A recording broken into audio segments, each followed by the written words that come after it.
Keinvelder was in secure isolation.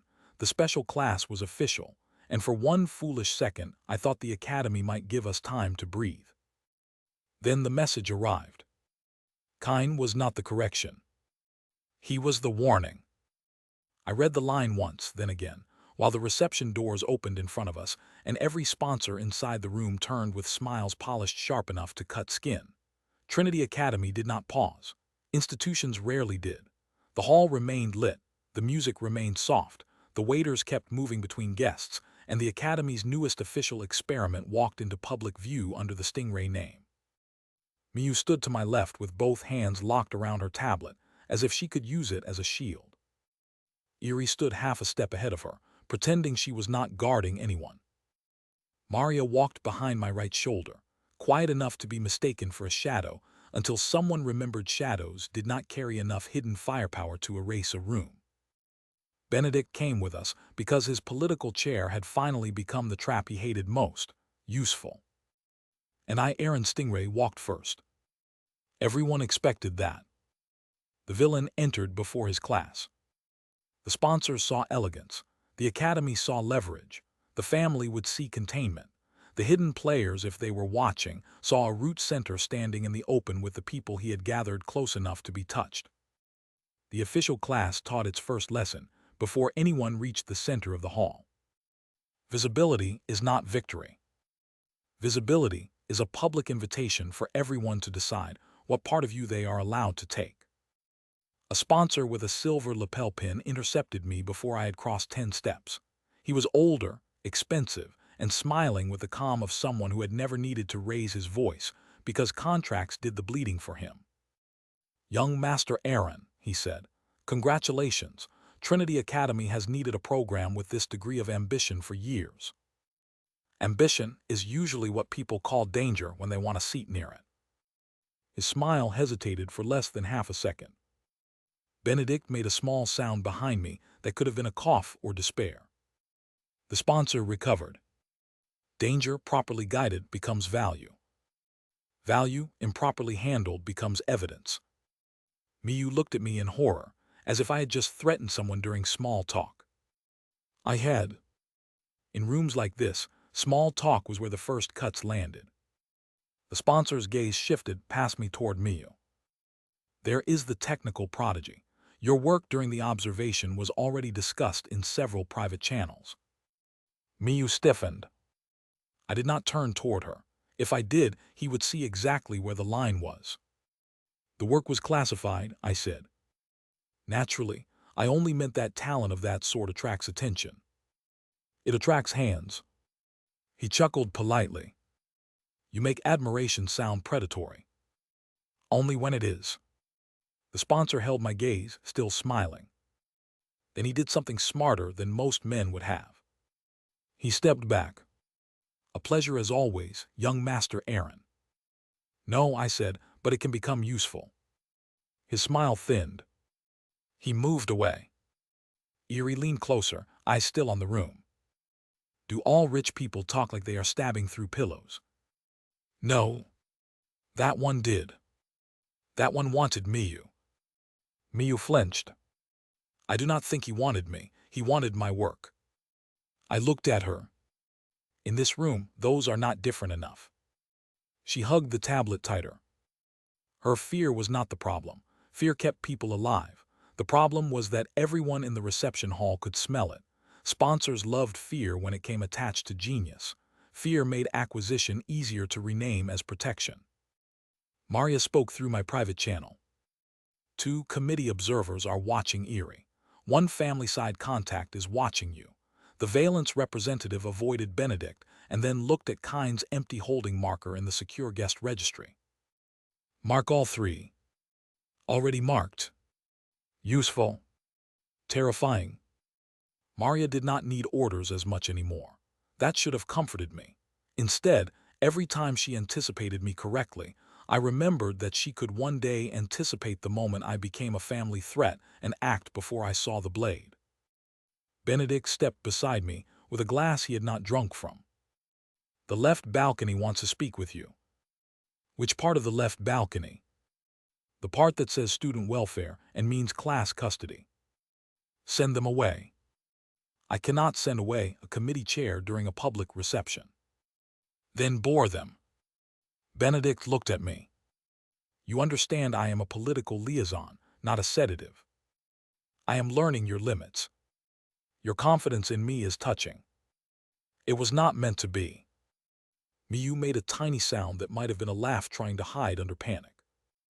Erie said, if they ask me student welfare questions, can I answer honestly? No, Benedict and I said together. Erie looked between us. That was disturbing. Benedict sighed. Student welfare questions in this room are not about your welfare. They are about whether you can be classified as a risk to yourself, the academy, or more importantly, the reputations of people who dislike Aaron. I'm a risk to people who dislike Aaron. Benedict smiled thinly. You will be once the paperwork catches up. Erie's mouth curved. I might like you better when you hate your own job. I assure you that is most of the time. The reception moved around us with all the softness of a trap that had paid for good lighting. Committee members smiled at me. Sponsors measured Miyu. Former security officers turned administrators watched Erie's hands. Faculty pretended the special class was an educational innovation instead of a containment argument wrapped in academy language. And beneath it all, the new message sat inside my head. Kine was not the correction. He was the warning. I had captured the first careful hidden reader only to be told that the real pressure had not begun. That meant the class becoming official was not the end of the prologue. It was the first moment our enemies had permission to move in daylight. A woman in a dark academy suit approached next. Her badge identified her as student welfare oversight. Her eyes identified her as someone who knew how to remove students without ever calling it removal. Young Master Aaron, she said, I hope the evening finds you well. It has found me. Her smile stayed in place. I would like to schedule individual acclamation interviews for your special class candidates. No. The word dropped between us cleanly. She blinked once. Pardon? No.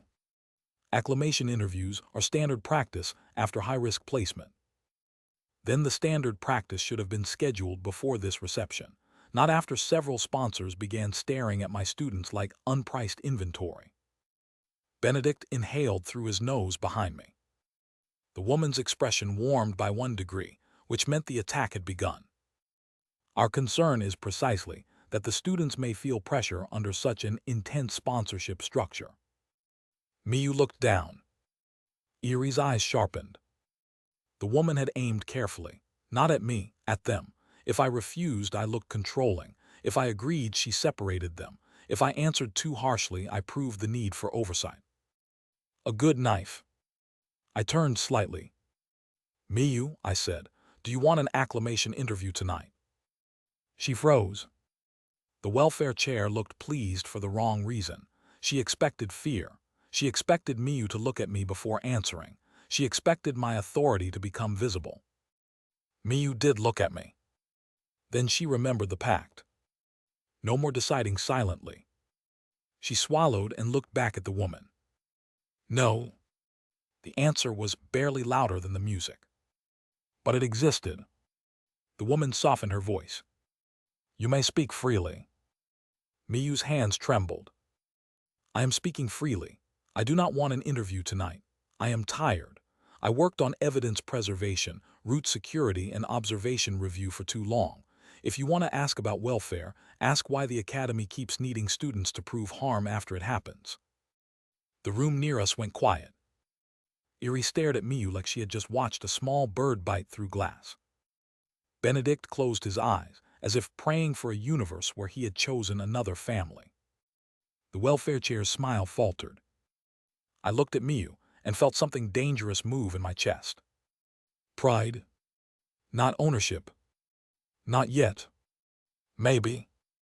The welfare chair recovered. That is a serious allegation. Miyu shrank instantly. I stepped in before the chair could turn her courage into a confession. It is a serious observation.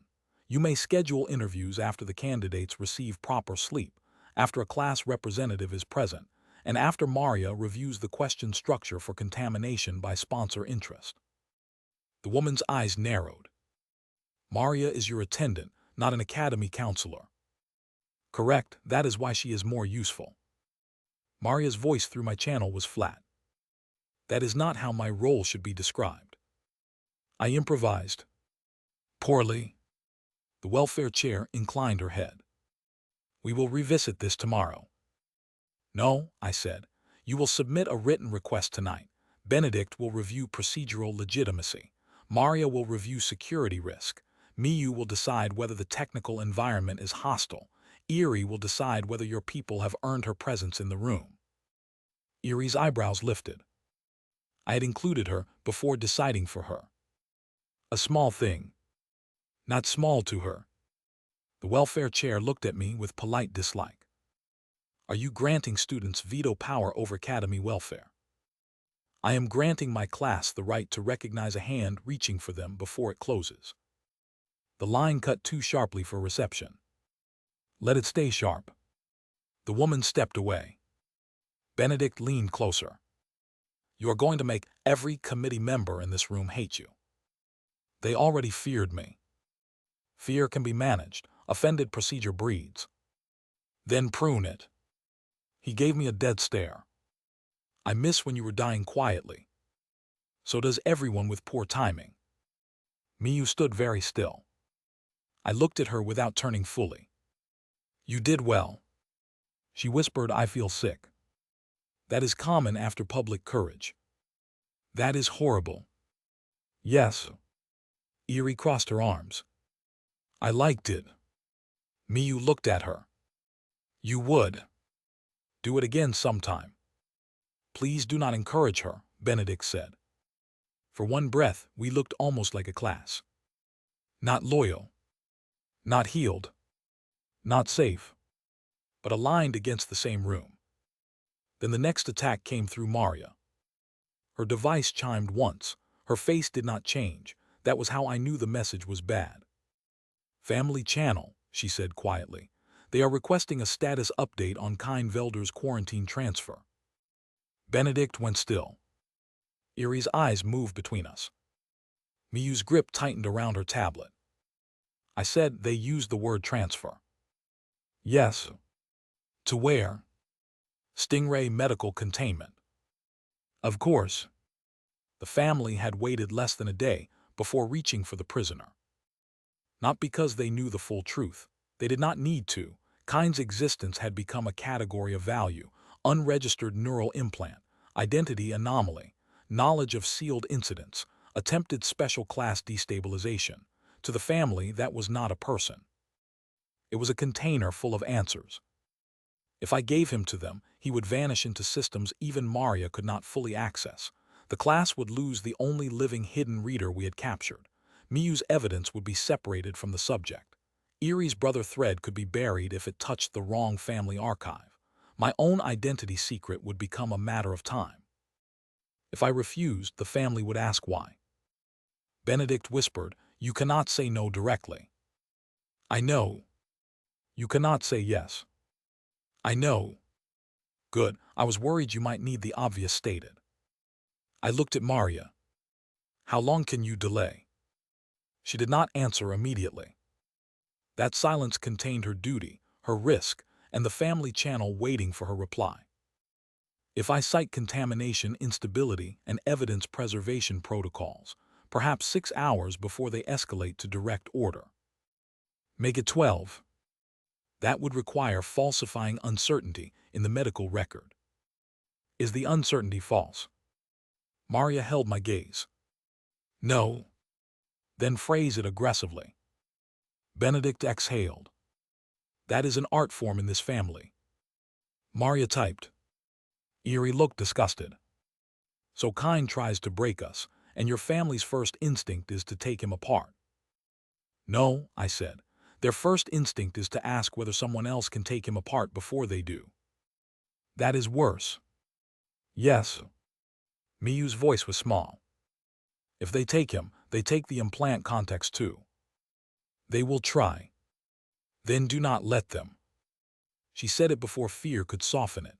Her own eyes widened afterward, but she did not retract the words. Good in the worst possible way. I said, we need a legal reason for Kind to remain under Trinity-Link containment. Benedict looked pained. You need me again? Yes. I am starting to notice that being spared was less a mercy and more an employment contract. You are learning. He rubbed his brow. We can argue that because the attack occurred during an academy observation and involved student routing systems, Trinity requires first-order custody for institutional audit. Maria said, the family will say the implant makes it medical. Benedict nodded. Then Miyu's preserved evidence becomes essential. If the implant is technically entangled with academy root interference, moving Kind before local analysis risks evidence loss. Miyu looked up. I can prove that. Everyone turned to her. She swallowed. I mean maybe. The implant emitted during the destabilizer attempt.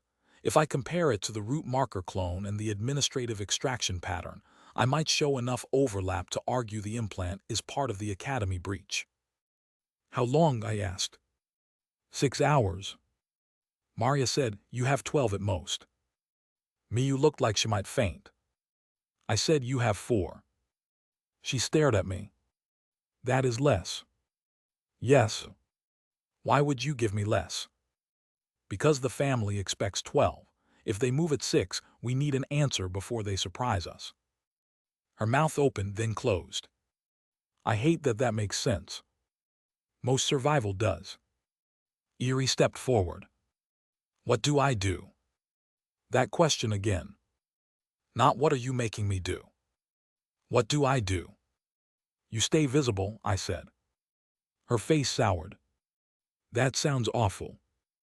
It is. You are the person they tried to frame. If you disappear, the narrative becomes easier to rewrite.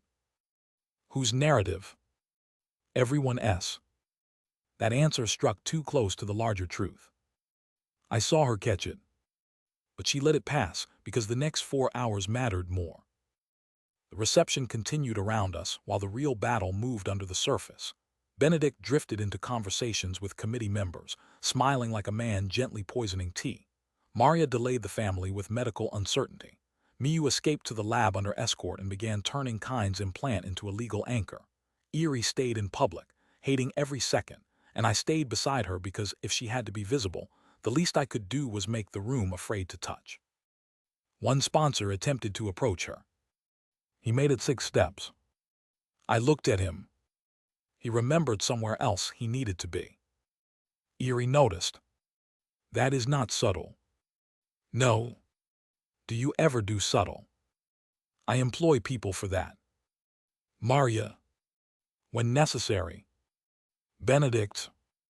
When desperate. A faint smile appeared and vanished from her face. Then she looked toward the far balcony. There is a man up there who keeps watching the exits, not us. I followed her gaze without turning my head too obviously. Upper West balcony, gray hair, committee badge, security consultant posture. His eyes moved exit to exit, then to Maria's former position, then to the service corridor Miyu had used. Good catch, I said. Eerie stiffened slightly at the praise. Do not make it sound like I brought you a dead animal. I have never used that tone. You absolutely have. Mark him, I said through the channel. Maria answered from elsewhere.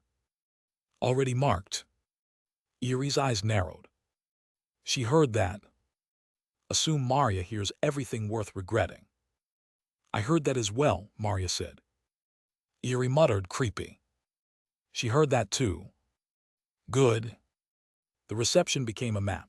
Committee smiles, sponsor glances, faculty discomfort.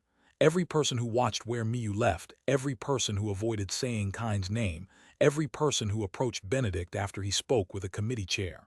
The class was official now, and everyone wanted to learn the boundaries of the fence. I had to teach them the fence had teeth. But not too many. Too many teeth, and the academy would classify us as a weapon. Too few, and the sponsors would start reaching through. By the end of the reception, Miyu sent one line. I have overlap, not perfect, enough to argue maybe. Then another. Also, I found something I do not like. I left Erie with Maria and reached the lab in under 2 minutes. Miyu stood inside a ring of projected data. Her face was pale, eyes too bright, hair falling loose from where she had pushed her hands through it. Screens displayed Kine's implant emission, the cloned route marker, the administrative extraction command, and something else. A repeated microsignature hidden in each event like a stitch in cloth.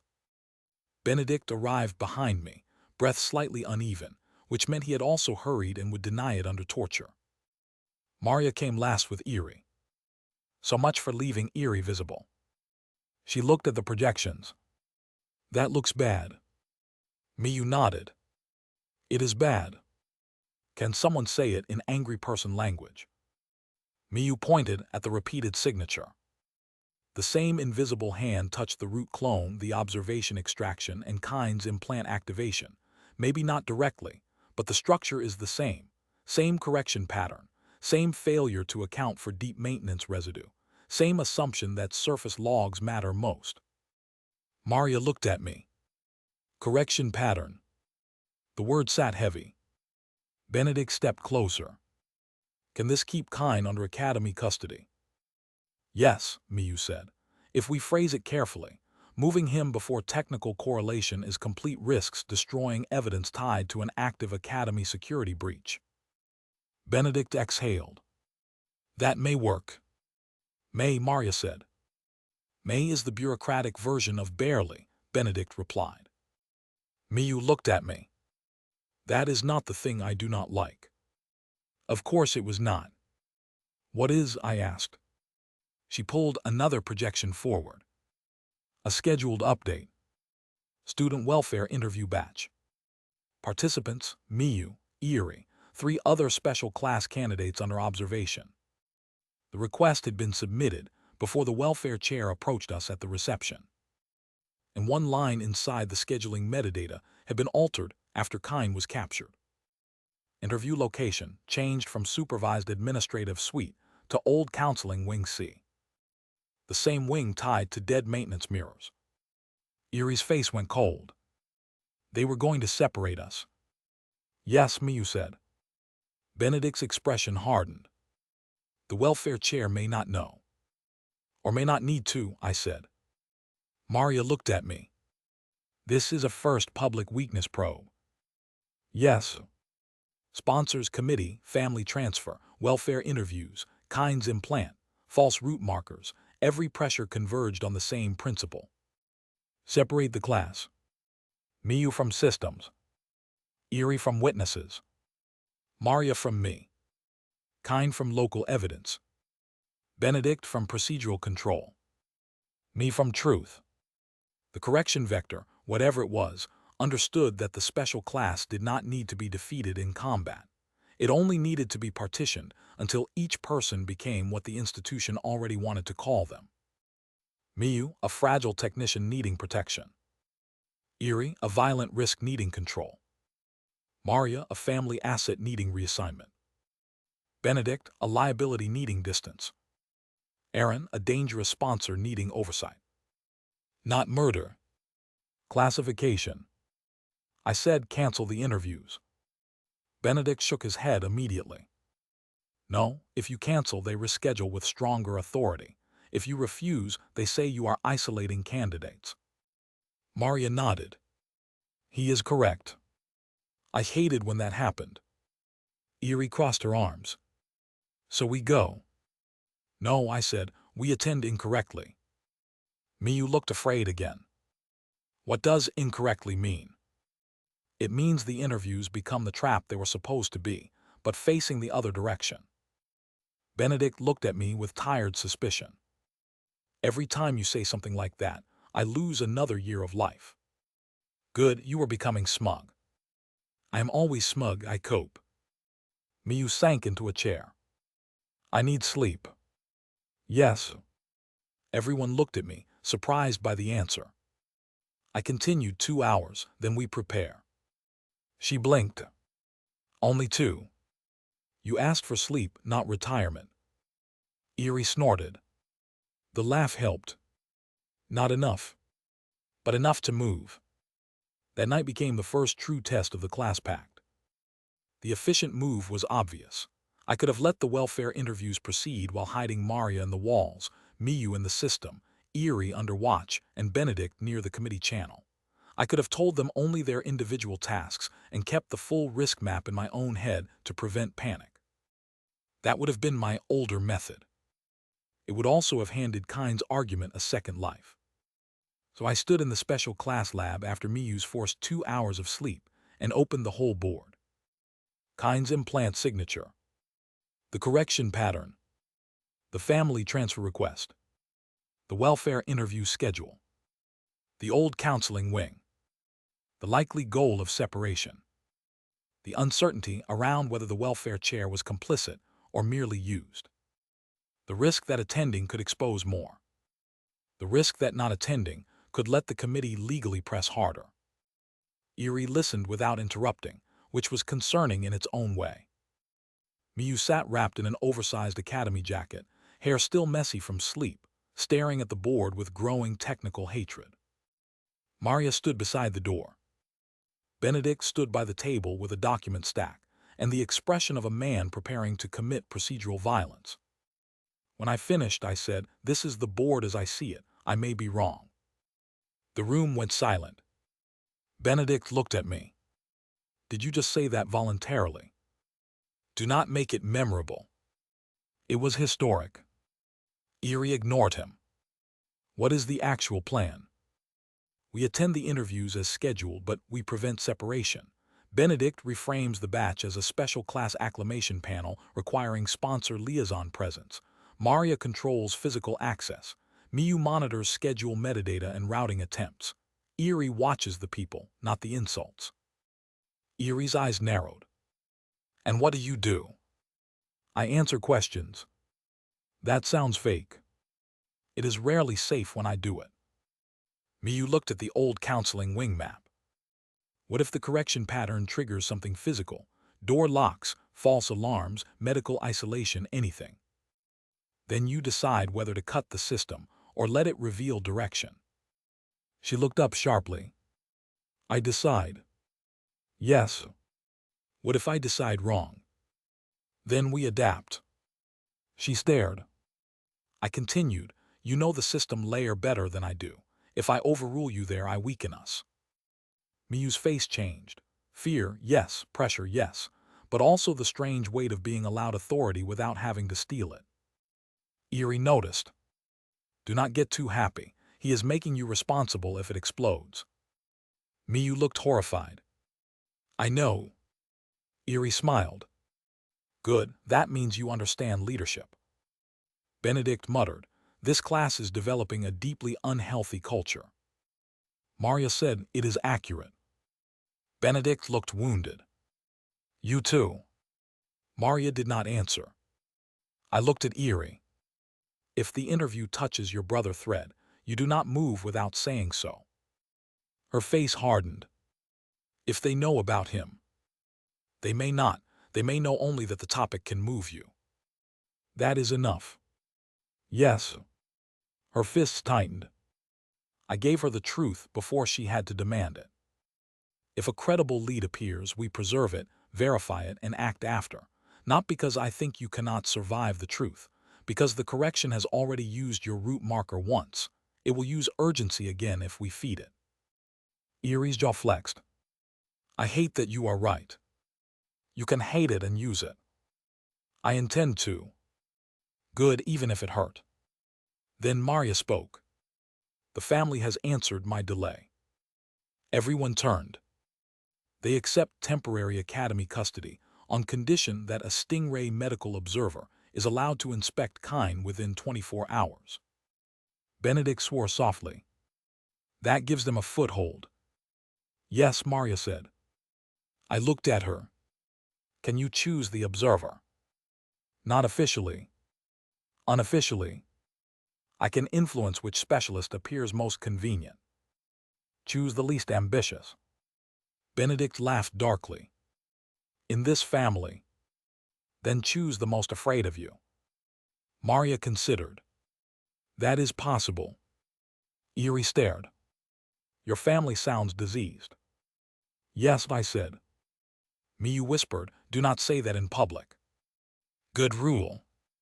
The interviews began the next afternoon.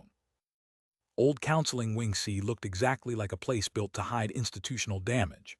Soft walls, frosted glass, calming color strips, no visible cameras, several hidden ones, and enough sound dampening to make a scream feel administrative. The welfare chair waited with 2 counselors, 1 committee assistant, and 1 person who had no business in the room. A sponsor observer with a gray badge and exit-watching eyes. The man Eerie had noticed at the reception. His name in the official registry was Dalen Rusk, independent security consultant. That meant someone paid him to be deniable. He smiled when we entered. Young Master Aaron, I was not aware you would attend personally. Then the room failed to prepare for the obvious. Benedict stepped in beside me before Dalen could answer. Under special class acclimation rules, sponsor authority, academy liaison and security oversight are present for batch interviews. The welfare chair's smile tightened. These were intended as individual sessions.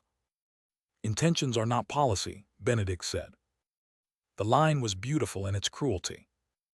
I almost forgave him for existing. The committee assistant glanced at his tablet. I believe there was an updated instruction. Miyu spoke from behind us, voice trembling but present. The update routed through an invalid scheduling layer. Everyone looked at her. She looked terrified, then angry at being terrified. It should not be used. Dalen's eyes moved to her too quickly. Maria marked the movement. The welfare chair recovered. If there was a scheduling irregularity, we can reschedule. No, I said, we are here, ask your questions. That unsettled them. They had expected resistance, delay, legal posture. Instead, I offered forward motion under our conditions. The first questions were harmless on the surface. How were the candidates adjusting? Did they feel safe? Did they feel pressured by special class expectations? Did they understand that academy counselors were available outside sponsor structures? Every question had a second edge. Miyu answered first carefully. I feel safer when systems are documented. The counselor blinked. That is good.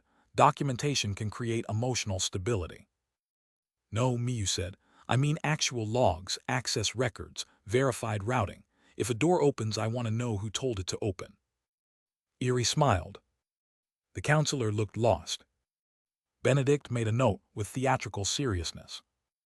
The welfare chair turned to Eerie. And you, do you feel safe inside the special class? Eerie leaned back. No. The room brightened with opportunity. I spoke before anyone else could. Continue. Eerie looked at me, then at the chair. I do not feel safe at Trinity either, or with sponsors, or with committees, or with men in expensive suits who ask questions like they are measuring how to cut someone out of a room. Dalen's smile did not move. The welfare chair folded her hands. That sounds like significant distress. It is significant awareness. Benedict coughed once. Maybe laughter. Maybe fear. The chair tried again. Do you feel Aaron Stingray has pressured you into remaining in the class? Eerie looked at me. The room held its breath. The old answer would have been easy to manage if I had prepared her. I had not. That was the point. Yes, she said. Miyu went still. Benedict's pen stopped. Maria did not move. The welfare chair's eyes lit. Eerie continued. He pressured me by telling me the academy would bury me if I let them shape the record first. He pressured me by being right. I hate that. But no, he did not threaten me into staying. The chair's expression tightened. Do you believe you can leave if you choose? Eerie's mouth curved. I can leave any room. The question is what waits outside. That is not a yes. No, it is a better answer. Dalen spoke for the first time. A student who believes leaving would be unsafe may still be under coercive influence. His voice was mild. perfectly placed. I turned toward him. And a consultant who inserts himself into a welfare interview may still be here for reasons unrelated to welfare. His smile warmed. I am present to ensure physical safety. Whose? The question cut the room. Dalen did not answer immediately. Useful? Maria shifted slightly, and he noticed. More useful. The welfare chair spoke quickly. Let us return to the candidates. Miyu's tablet pulsed once. Not visibly to the committee. She sent a message to our internal channel. Metadata shift. Someone is trying to open secondary interview room locks. I did not look at her. Eerie saw my face changed by a fraction. Good. She kept her hand still. Benedict asked the chair a procedural question, forcing everyone's attention toward the table. Before we proceed, please clarify whether any breakout rooms are being prepared for separate interviews. The committee assistant frowned. No. Miyu sent another message. Lie or system mismatch. Room C3 just unlocked. Maria moved silently toward the corridor door. Dalen noticed. He stood. If there is a security matter. Sit, I said. He smiled. I do not take orders from students. You are in my class interview. I am an appointed observer. And now you are seated. Maria opened the corridor door. An alarm triggered. Not loud. Soft. Medical soft. Contamination soft. Again. The welfare chair stood. What is happening?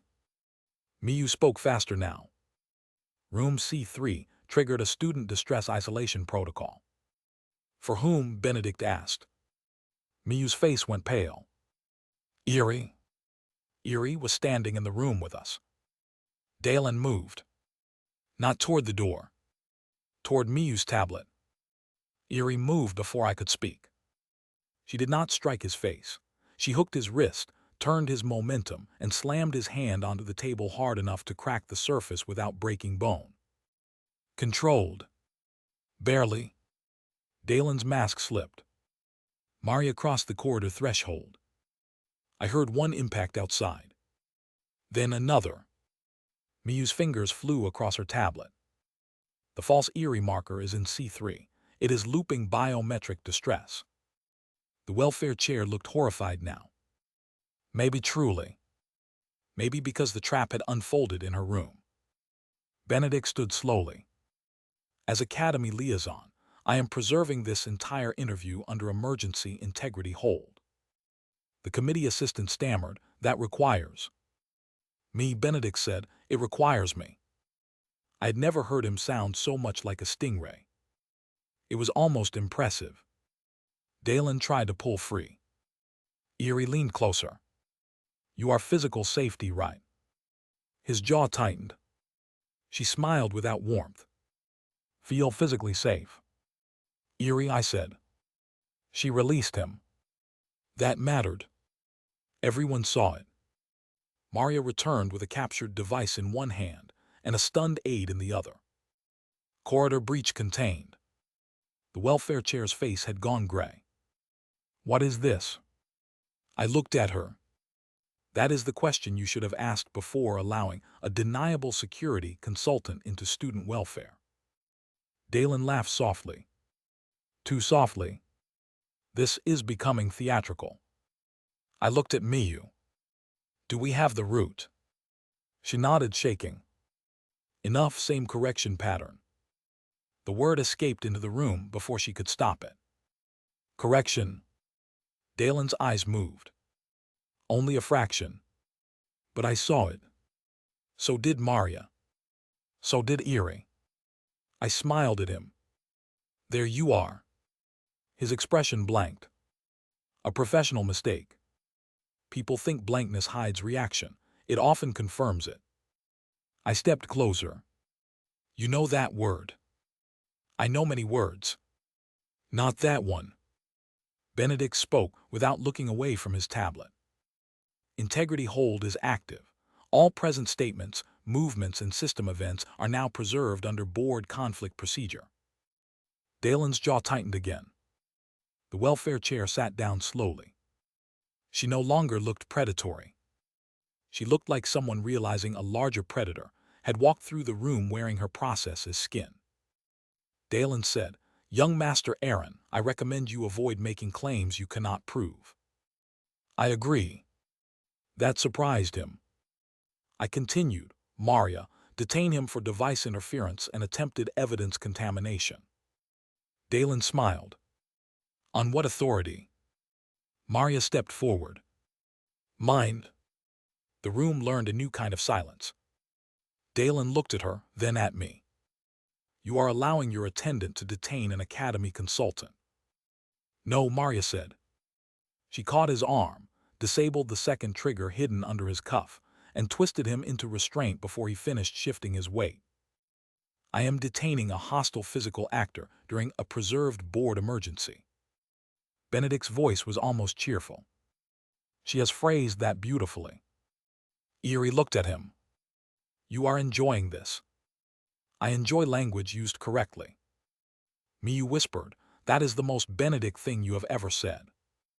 Dalen did not resist further. That was informative. He was not the correction either. A node. A hand. A person paid, instructed, or prepared. The real pressure remained elsewhere.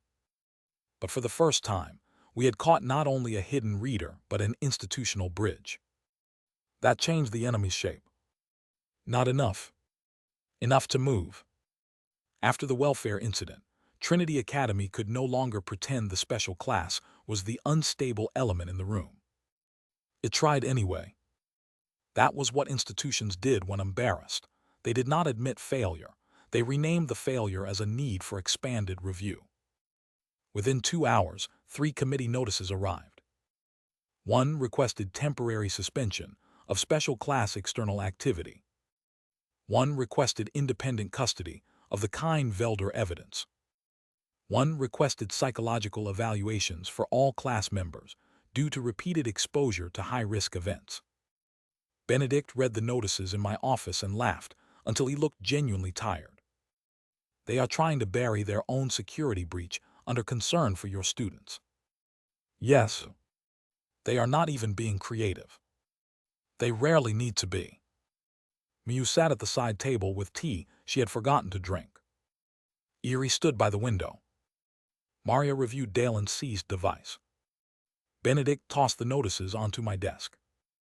"If you refuse all 3, you look like you are hiding contamination. If you accept, they separate the class and gain access to kind. If you accept only one, they use the accepted point as precedent. That is why you are here. I hate when my usefulness is announced. Would you prefer praise?" "No, from you that feels like debt."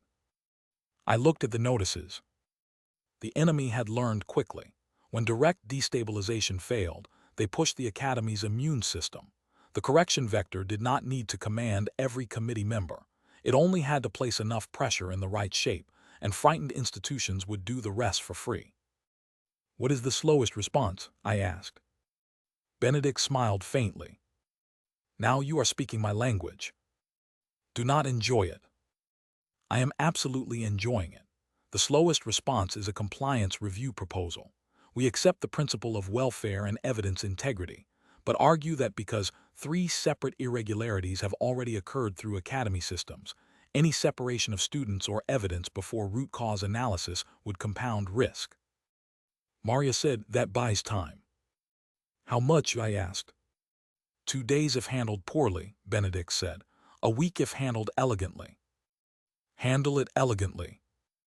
"I require signatures." "Whose?" "Yours, mine, Maria's security certification, Miyu's technical statement, Eerie's refusal to participate in separated evaluation." Eerie turned. "My what?" Benedict looked at her. "They want to evaluate you separately. You refuse in writing on the grounds that prior separated disciplinary and welfare environments were compromised." Eerie stared. "I can just refuse." "With phrasing." "That is annoying." It is civilization. It sounds like cowardice. No, Benedict said. Cowardice is letting people with better forms decide your life because you prefer cleaner anger. The room quieted. Eerie looked like she wanted to hit him. Then she looked like she hated that he was right. Benedict's face softened by the smallest amount. My advice, Eerie, is not kindness. It is survival with better formatting. She snorted. I hate all of you. Good, I said, sign anyway. Miyu raised her hand. Do I have to write a technical statement? Yes. How technical? Enough to terrify committee members into feeling underqualified. Oh. She thought about that. I can do that. Eerie looked at her. Try not to sound too happy. I am not happy. I am vindictive in a narrow field. Benedict pointed at her. That right with that tone. For the first time, the administrative fight belonged to the class, not just me. Benedict shaped procedure. Miyu shaped technical authority. Eerie shaped refusal. Maria shaped containment. I signed at the end. That order mattered. I noticed it only after the documents were compiled. So did Maria. She said nothing. The family medical observer arrived that evening. Maria chose well. Dr. Elian Voss was old enough to have survived Stingray internal politics and cautious enough to look frightened of every person in the hallway. His hands were steady, but his eyes kept measuring exits. That made him intelligent. Maria met him at the secure wing. I attended because sending Maria alone would imply I trusted the family process. I did not. Miyu attended because the implant evidence was hers to explain. Eerie attended because Kine had touched her brother Thread, and she refused to be excluded. Benedict attended because by now absence would have looked like self-preservation, and he hated appearing less brave than a room full of unstable students. Dr. Voss looked at all of us and said, "This is an unusually crowded medical review." I said, "We are an unusually crowded problem." He looked as if he wanted to leave. That made him intelligent enough to be useful. Kine sat behind a transparent isolation barrier, one wrist secured, one arm in a brace where Maria had broken it. He looked tired but far from defeated. His eyes moved over the group and lingered on me last. "Family doctor," he said. That escalated quickly. Dr. Voss looked at him. "Do you know me?" "No." "Then do not speak familiarly." I almost liked the man. Kine smiled. "You all look so serious. Did Aaron tell you enough to make you loyal or just enough to make you afraid?" Eerie stepped closer to the barrier. "I am here because you used my name to frame an injured student." "Yes," Kine said, "and he used your future to recruit you. Interesting room of moral outrage." Eerie's fist tightened. Miyu whispered, "Do not." Eerie did not. Small victory. Dr. Voss opened the medical file. I have been asked to evaluate whether the subject can be safely transferred to Stingray medical containment. Kine's smile sharpened. And? Dr. Voss looked at Miyu. I understand there is technical evidence tied to the neural implant. Miyu stood straighter. Yes, the implant emitted during a root marker clone, administrative extraction, and module destabilizer attempt. It may be part of a broader interference pattern. Moving him without synchronized evidence capture may destroy correlation data. Voss looked at her for a long moment. May? Miyu swallowed. Yes, may. I cannot prove certainty because I refuse to fake certainty when the system is still unknown. Voss's eyes narrowed. Then he nodded. Good. Miyu blinked. He looked at Maria. Containment risk. Maria answered with clinical precision. I have transferred through standard family channels. Unknown actor may use transfer routing, medical data duplication, or transport isolation to destroy evidence or extract the subject. Voss looked at me. And your position? Kine remains here until the active interference pattern is mapped. And the family order? Can wait if waiting protects family interests better than speed. Voss almost smiled. Almost. He turned back to Kine. Subject displays identity-level instability. Kine laughed. Is that the polite term? Voss said, I have impolite terms. They are less useful in reports. Kine's eyes shifted. The doctor did not frighten him.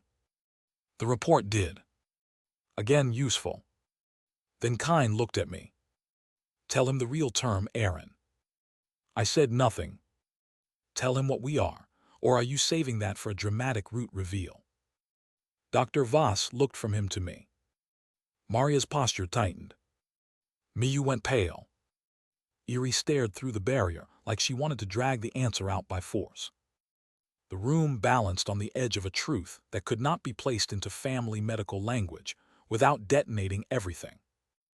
So I gave Voss a dangerous truth with a harmless frame. The subject appears to possess information inconsistent with Kine Velder's documented experience, including sealed events, projected narrative roles, and actions based on prior knowledge of route-relevant assets. Voss listened without blinking. That is not a diagnosis. No. It is a security condition. Yes. Voss looked at Kine. Then medical transfer is premature. Kine's smile faded. There it was. He had wanted transfer. Or wanted the attempt. Either the family containment route contained an opportunity, or moving him would sever evidence before Miyu finished. Voss closed the file. My recommendation is delayed transfer under Academy site isolation with stingray observation, 72 hours, renewable if technical contamination remains active. Maria exhaled very quietly. Benedict looked relieved. Miyu looked like she might collapse again. Eerie kept staring at Kine. Kine looked at me. You keep stealing exits. No, I said. I keep watching which exits you prefer. His eyes hardened. Voss turned to leave. At the door he paused beside me. Young Master Aaron. Yes. The family will not like this delay. I know. They will ask why you insisted. I know. His eyes moved briefly toward Maria, then Miyu, then Eerie. Then have a better answer prepared than loyalty. I smiled faintly. Doctor, I have never survived on loyalty. No, he said, but you appear to be experimenting with it. He left before I could answer. I hated him a little for noticing. The next 72 hours became a war of documents, traces, and controlled proximity. Benedict kept committees occupied with compliance review. Maria blocked 3 family data requests and made each denial look like a security recommendation from someone more loyal than she felt. Miyu mapped Kine's implant emissions against the correction pattern until her eyes went glassy, and I had to lock her workstation twice. Eerie trained, attended classes, and learned to weaponize written refusal with a hatred so pure Benedict called it academically promising. The class began to acquire rhythm. Not harmony. Rhythm. Miyu found the hidden flaw. Eerie asked who benefited. Benedict explained how the committee would weaponize it. Maria decided what could be safely moved. I decided when to draw attention and when to starve it. That should have made the route more stable. It did. The problem was simple. Every time we adapted, the system moved. Adam V23 began delivering shorter warnings, sharper and less like achievements. Correction vector pressure rising. External route interference probable. Special class cohesion detected. Public vulnerability increased. I did not show the first 3 messages. On the 4th, I stopped myself. The pact was not convenient. That was how I knew it mattered. I called them to the lab and put the messages on the display. Miyu read them twice. Public vulnerability increased, she whispered, because we are working better together. Yes. That is unfair. Eerie laughed without humor. Welcome to Trinity. Benedict crossed his arms. The more functional the class appears, the more valuable it becomes. The more valuable, the more pressure to control or dismantle it. Maria looked at me. The system warning matches political reality. That was the worst kind of warning. The kind the world did not need magic to make true. Erie pointed at correction vector pressure rising. Does this mean Kind's people are coming? Maybe, I said. You still do not know if it is people. No. Miyu looked up. What if correction is not a person? The room went quiet. I had avoided that thought because it was too large to fight cleanly. Miyu continued, voice gaining force because fear had found a technical shape. What if hidden readers are only symptoms? What if the root itself pressures people into correction? Kind might think he is authoring something, but maybe the pattern uses him because he already wants the same thing. Benedict looked deeply uncomfortable. I preferred the version with conspirators. Conspirators can be subpoenaed. Erie frowned. So the world itself hates us. No, I said, the world is not that simple. Comforting. It may be a person. It may be several hidden actors. It may be a system reaction. It may be all of them overlapping. We do not know. Maria said, then what can we act on? Symptoms. Miyu nodded slowly. Messages, schedule changes, route markers, evidence access, sponsor pressure. Exactly. Erie's face hardened. And brother leads. Yes. She heard the honesty. It did not soothe her. It did matter. Benedict looked at the display. What is the next public vulnerability? The question was precise. I opened the Academy calendar. There were several. The compliance review. The Kind custody renewal. The first special class practical evaluation. The sponsor observation grant proposals. And one event Trinity could not cancel without admitting fear. The Founders Forum. A public academy assembly where sponsor representatives, faculty, and high-ranking students presented future initiatives. Normally, an educational vanity performance. This year, the special class would be expected to appear as proof that the Academy's experimental structure was innovative, safe, and sponsor-aligned. In other words, a stage. The kind of place correction pressure would love. Benedict followed my gaze. No. I have not said anything. You looked at the Founders Forum like it insulted your mother. My mother is not the concern. Aaron, if you turn the Founders Forum into another trap, I may actually die. Then phrase your objection better. He pointed at the display. The forum has too many external observers. If something goes wrong, we cannot contain it. If you look too controlling, committees gain ammunition. If you look too weak, sponsors move. If Miyu is forced to demonstrate, someone will try to steal her methods. If Erie is provoked, the entire academy sees it. If Maria acts, the family sees her line bending. It is an awful battlefield. Yes, I said. He stared. Then he understood. Oh, I hate you. The battlefield is awful for everyone. And that makes it honest. That makes it useful. Miyu looked miserable. Can we survive one event without making it a battlefield? I considered. No. Lie next time. Erie said, I would rather fight in public than wait for another hidden room. That was growth too, though not the healthy kind. Maria said, if we attend, we need boundaries. No live technical demonstration from Miyu without isolation. No separate movement for Erie. No family contact with Kind during the forum window. No unscreened sponsor proximity. Benedict added, and no speeches from Aaron unless pre-approved. I looked at him. He looked back. I am serious. So am I. That is what frightens me.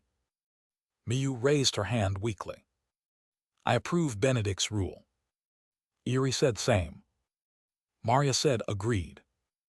Betrayal came in many forms. Apparently, class democracy was one of them. I sighed. I will submit remarks for review. Benedict looked astonished. Really?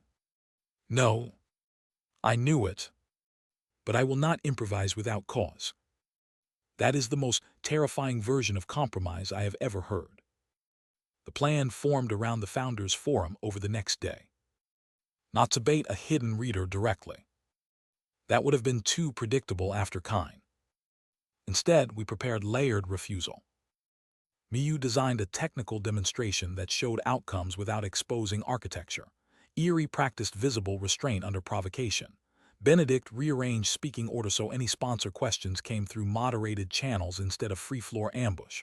Maria controlled movement and exit routes. I prepared 3 versions of public posture: cooperative, threatening, and politely catastrophic. Benedict banned the third. I kept it anyway. The real work, though, happened at night. Miyu cracked the first layer of Kine's implant. She called us at 0112, voice shaking. I found stored phrases. We gathered in the lab half awake, except Maria, who looked exactly as awake at every hour and should have been studied as a threat to natural law. Miyu projected the implant memory. Fragments appeared. Not full messages, not enough context, phrases. Root center instability. Anchor displacement. Correction candidate unsuitable. Special class convergence observed. Fallen thread viable. Technical anchor contamination risk. Villain centrality increasing. Eerie read the fallen line and went very still. I saw the shift. So did everyone. No silent decisions, she said. The words were quiet. Sharp. I looked at Miyu. Can you isolate the fallen thread reference? Not tonight, maybe with more time. Eerie's jaw tightened. But it is there. Yes, Miyu said. Eerie looked at me. You knew it might be. I knew your brother thread could be used. I did not know Kine's implant had classified it as viable. Viable for what? I do not know. She turned away, one hand pressed against the table. Her anger had nowhere to go. That was often when it became most dangerous. Maria stepped slightly closer, but did not touch her. Eerie would not accept comfort by force, and Maria understood that. Benedict looked at the phrases with disgust. Correction candidate unsuitable. Does that refer to Kine? Maybe, Miyu said, or someone else. Villain centrality increasing, Benedict read. Charming. The invisible nightmare has analytics. I ignored him. Technical anchor contamination risk. That was Miyu. Fallen thread viable. That was Eerie. Villain centrality increasing. That was me. Special class convergence observed. That was all of us. The implant had not only tracked events. It had categorized us. Like the system. Like a root mechanic. Like a hidden actor using root terminology. I could not tell which yet. Miyu touched the projection and magnified the phrase anchor displacement. What is anchor displacement? I had theories. None safe. Possibly what happened when Shade died, I said. And root center.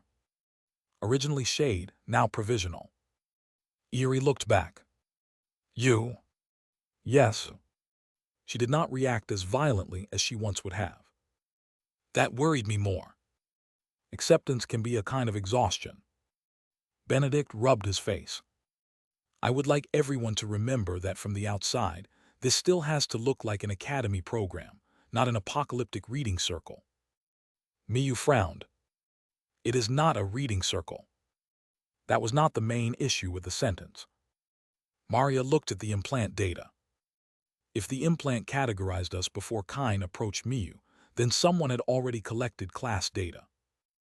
Or the implant received updated parameters remotely, Miyu said, but I have not found a live receiver. Could it have been preloaded? I asked. Yes, but then it predicted too much. Too much. The old curse of this world. Everyone knew too much or not enough. Eerie tapped the fallen phrase. I want this isolated first. Miyu hesitated. Eerie's eyes narrowed. Say it. If I focus on that first, we may delay finding the source of the correction pattern. Eerie's face tightened. Miyu looked terrified but kept going. I know it matters to you, but that may be why it is there. It could be bait inside the implant. Yuri's hand slammed onto the table. Miyu flinched but did not withdraw the argument. That mattered more than confidence. Yuri breathed hard. Then she looked at me. I said nothing. Her expression sharpened. You are not deciding. No. I hate that too. Yes. She looked back at Miyu. How long to copy the fallen thread safely without abandoning the rest? Miyu blinked. Maybe 3 hours. Do that? Miyu nodded quickly. Then Eri added, and if it looks like bait, tell me before you cut it. Miyu nodded again, softer this time. I will. That was the pact working. Not smoothly. Not cleanly. With anger, fear, and negotiation at 1 in the morning, around an illegal implant. But working. Atom V23 pulsed. Root resilience increased. I nearly laughed. The system had a terrible sense of timing. The Founders Forum began under perfect weather, which felt like an insult. Trinity Academy loved controlling appearances, and the morning looked engineered to prove it. Clean light over glass towers, banners moving in a breeze soft enough for expensive fabric, drones positioned high enough not to look like surveillance. Students gathered in the central assembly terrace, faculty in formal rows, sponsors in reserved platforms, committee members tucked into side sections where they could observe without seeming eager. The special class stood near the front. Miyu had argued for standing behind the technical podium. I denied it because hiding behind machines would make every sponsor look at the machines, and not the person controlling them. She hated that. Then she adjusted the podium height herself, and said if they were going to stare, they could at least stare at a properly configured interface. Progress. Eri stood beside her, not in front this time, beside.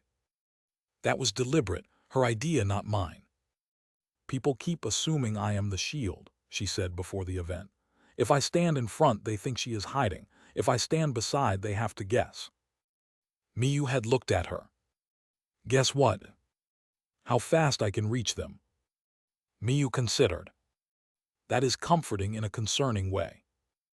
Benedict managed the forum schedule from the side platform, with the cold expression of a man holding back a flood with event order. Maria watched the guest entries. I stood center enough to claim responsibility and off-center enough to avoid looking like I wanted worship. A difficult balance for Aaron Stingray's face. The first presentations were harmless. Sponsor initiatives, academy excellence, faculty research, a student committee speech about collaborative innovation that made Eri look like she was considering treason as a hobby. Then came our turn. Benedict introduced the special class with language so polished it almost hid the threat. An adaptive program designed to identify high-risk, high-value talent clusters under integrated sponsor and academy oversight, with emphasis on security, ethical containment, and root-stabilized development. Miyu whispered, he said root. I whispered back, not the same way. I do not like it. Neither do I. Then we walked onto the stage. The applause was polite. Polite applause is worse than silence. Silence at least admits discomfort. Polite applause pretends the knife has been sterilized. I let it end. Then I spoke, despite Benedict's review request, because the room needed to understand the first boundary before touching the class. Trinity Academy created the special class because ordinary structures are good at processing ordinary students. They are less good at recognizing danger before it wears a uniform. Benedict's head turned slowly toward me. Not approved. I continued. Over the past days, this academy has seen false disciplinary records, compromised route markers, unauthorized administrative extraction, welfare scheduling irregularities, and an attack on a special class technical room. The audience shifted. Committee members froze. Sponsors leaned forward. Let them feel the floor move. Some will argue these incidents prove the special class is unstable, I said. They are wrong. These incidents prove the environment was unstable before the class became visible. Benedict looked like he might die. Eerie looked like she wanted to laugh. Miyu looked terrified and proud, and ready to crawl under the podium. I kept going. The special class is not a decorative scholarship program. It is not a recruitment basket for sponsors. It is not a convenient place to isolate difficult students. It is a structure built because the academy already has predators, and predators become bold when they believe talent is alone. That line changed the terrace. Not because it was kind, because it was accusatory, and because Aaron Stingray could say it without sounding like he needed permission. I looked over the sponsor platforms. If you wish to observe, observe. If you wish to invest, submit a request. If you wish to interfere, I recommend understanding the difference between touching a student and reaching into my class. Silence. Then Benedict stepped in, with the reflex of a man saving a building from fire. Thank you, young Master Aaron, for that inspiring statement on integrated protective oversight. Eerie choked. Miyu covered her mouth. I almost admired him. Almost. Benedict turned the moment into schedule before anyone could challenge me. Miyu will now demonstrate a controlled reconstruction model, showing how compromised data environments can be identified without exposing student privacy. Miyu stepped up. Her hands trembled once, then stopped. The display opened behind her. Not Kind's real implant, not Erie's real root marker. A sanitized model with enough structure to show brilliance and enough false layers to punish anyone who tried to steal it later. She spoke quietly at first. Most people think security is about locking doors. That is incorrect. A locked door only tells you what someone could not open. A useful system tells you who touched the handle, who watched the door, who replaced the hallway sign, and who benefits if everyone argues about the lock. The terrace went silent. Benedict mouthed something that looked like surprisingly good. Eerie looked delighted. Maria's expression remained neutral, but I saw the faint shift in her eyes. Miyu continued. In recent incidents, the attack method was not force. It was misclassification. A student becomes a disciplinary problem. A file becomes a welfare concern. A transfer becomes medical necessity. A locked room becomes contamination. The system does not have to lie if people accept the wrong category. She was doing more than a technical demonstration. She was telling the room what had been done to her, to Eerie, to Kind's evidence to the class. Without saying any of it directly. I had underestimated her public courage. Again, that failure felt better than most. Then the display glitched. Only once. A flicker across the upper edge. Miyu stopped speaking. Maria's voice hit my channel. Signal anomaly, not from our layer. Eerie shifted toward Miyu. Benedict whispered from the side, "Please tell me this is part of the demonstration." "It is not," I said. Miyu stared at the display. The sanitized model began to rearrange itself. Not randomly. Letters formed from data blocks. Centers that form incorrectly must either stabilize or be removed. The terrace saw it. Everyone saw it. For one frozen second, the correction vector spoke in public. Not fully. Not with identity. With pressure. Miyu's face went white. Sponsors murmured. The academy began to panic in layers. Benedict moved toward the control desk. Maria scanned the platforms. Eerie stepped closer to Miyu, but did not block the screen. If she blocked, the class looked afraid. If Miyu froze, the class looked compromised. If I intervened too visibly, the message became my failure. Miyu's hand hovered above the controls. I said through the channel, "Your call." Her fingers stopped shaking. She whispered, "Mine." Then she did the last thing the unknown sender expected. She did not shut it down. She captured it live. The message remained for another second while her system wrapped it, mirrored it, sandboxed it, and copied every trace of signal behavior across 3 dead layers she had prepared without telling me. Then she erased it from the public screen, and resumed the model. Her voice trembled, but it carried. As you can see, hostile classification attempts may appear during live review. The important thing is not panic. The important thing is preserving the event before the institution explains it away. The terrorists did not know whether to applaud panic or pretend this was planned. Benedict chose for them. He began clapping. Alone. It was the bravest and most ridiculous political move I had ever seen. After half a second, several faculty followed because no one wanted to be the first to admit they had witnessed an active breach. Then sponsors joined because applause is a herd instinct among cowards when reputation is at risk. The terrace filled with applause for an attack none of them understood.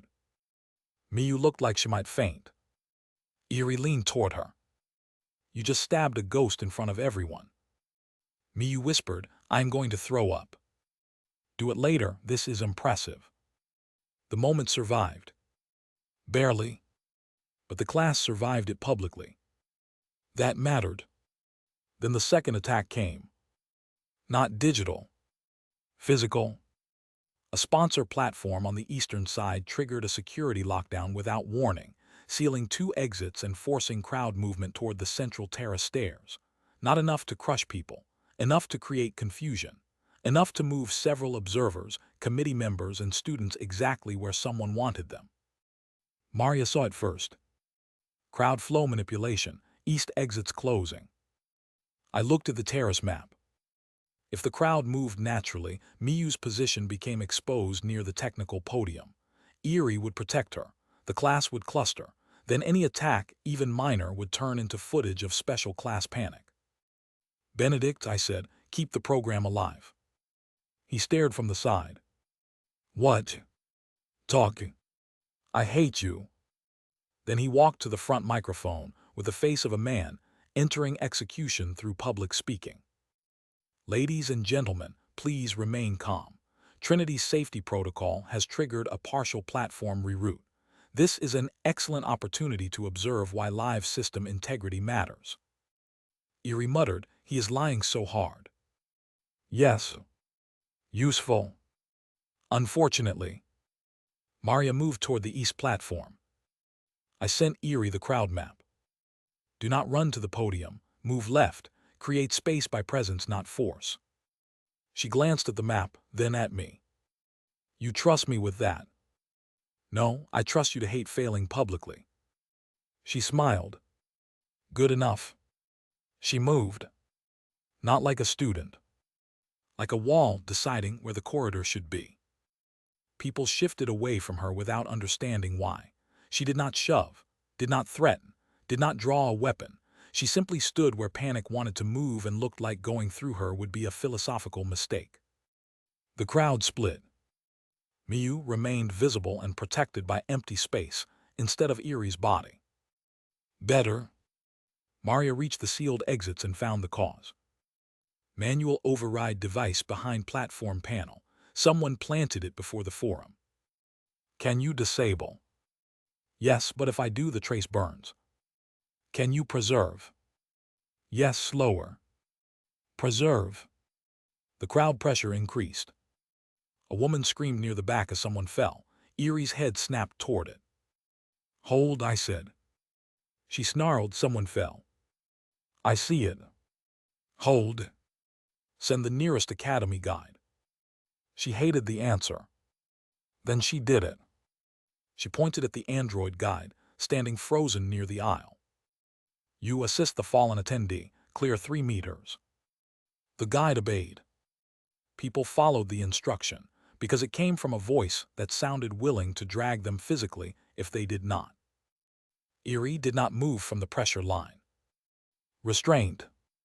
Choice. Growth with teeth. On stage, Miyu kept her display running, hands moving under the podium surface. She sent me a message. The public breach signal and exit override share timing, not same source, coordinated. I looked toward the sponsor platforms. Someone wanted us to show 2 failures at once, technical compromise and public panic. Instead, we were turning both into evidence. Benedict continued speaking. somehow transforming a crowd control incident into a lecture about adaptive safety architecture. It was obscene. It was brilliant.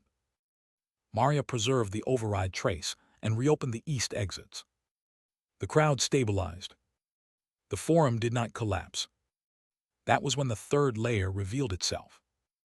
A committee chair stood from the side platform and spoke into an unauthorized microphone. Young Master Aaron, given the live irregularities we have all witnessed, do you still maintain that the special class should remain under your direct sponsor authority rather than full academy oversight? There it was. The real attack. Not the message. Not the exits. The question. A public trap built on a crisis they helped create or at least waited to exploit. If I answered with anger, I looked dangerous. If I answered with denial, I looked evasive.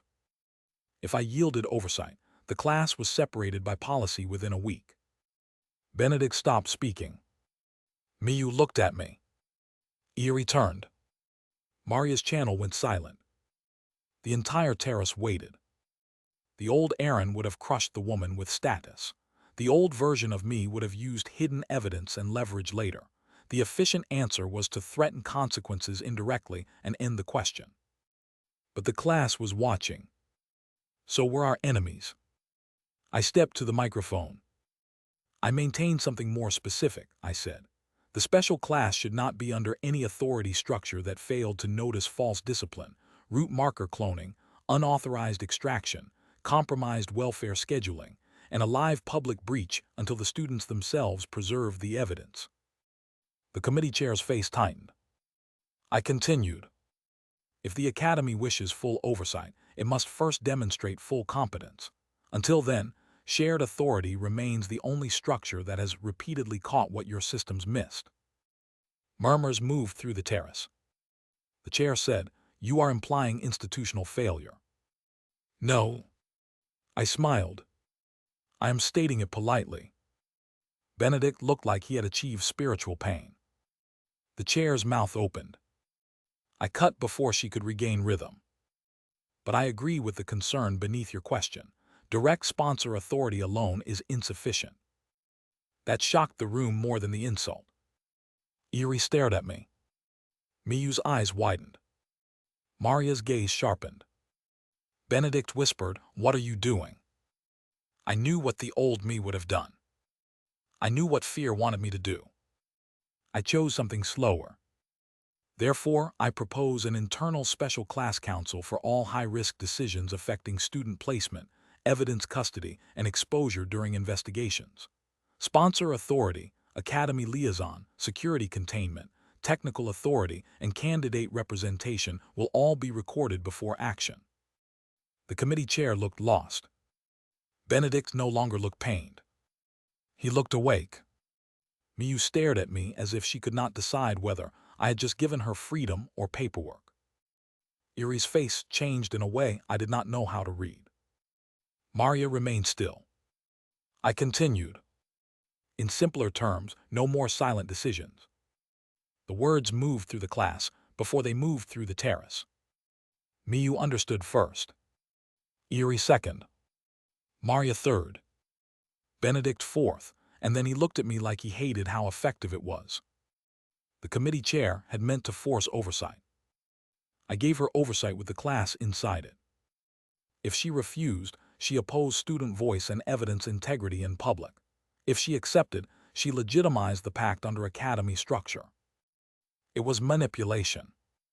It was also the closest thing to moral progress I could build inside a room like that. The chair sat down. Benedict stepped to the microphone immediately. An excellent proposal.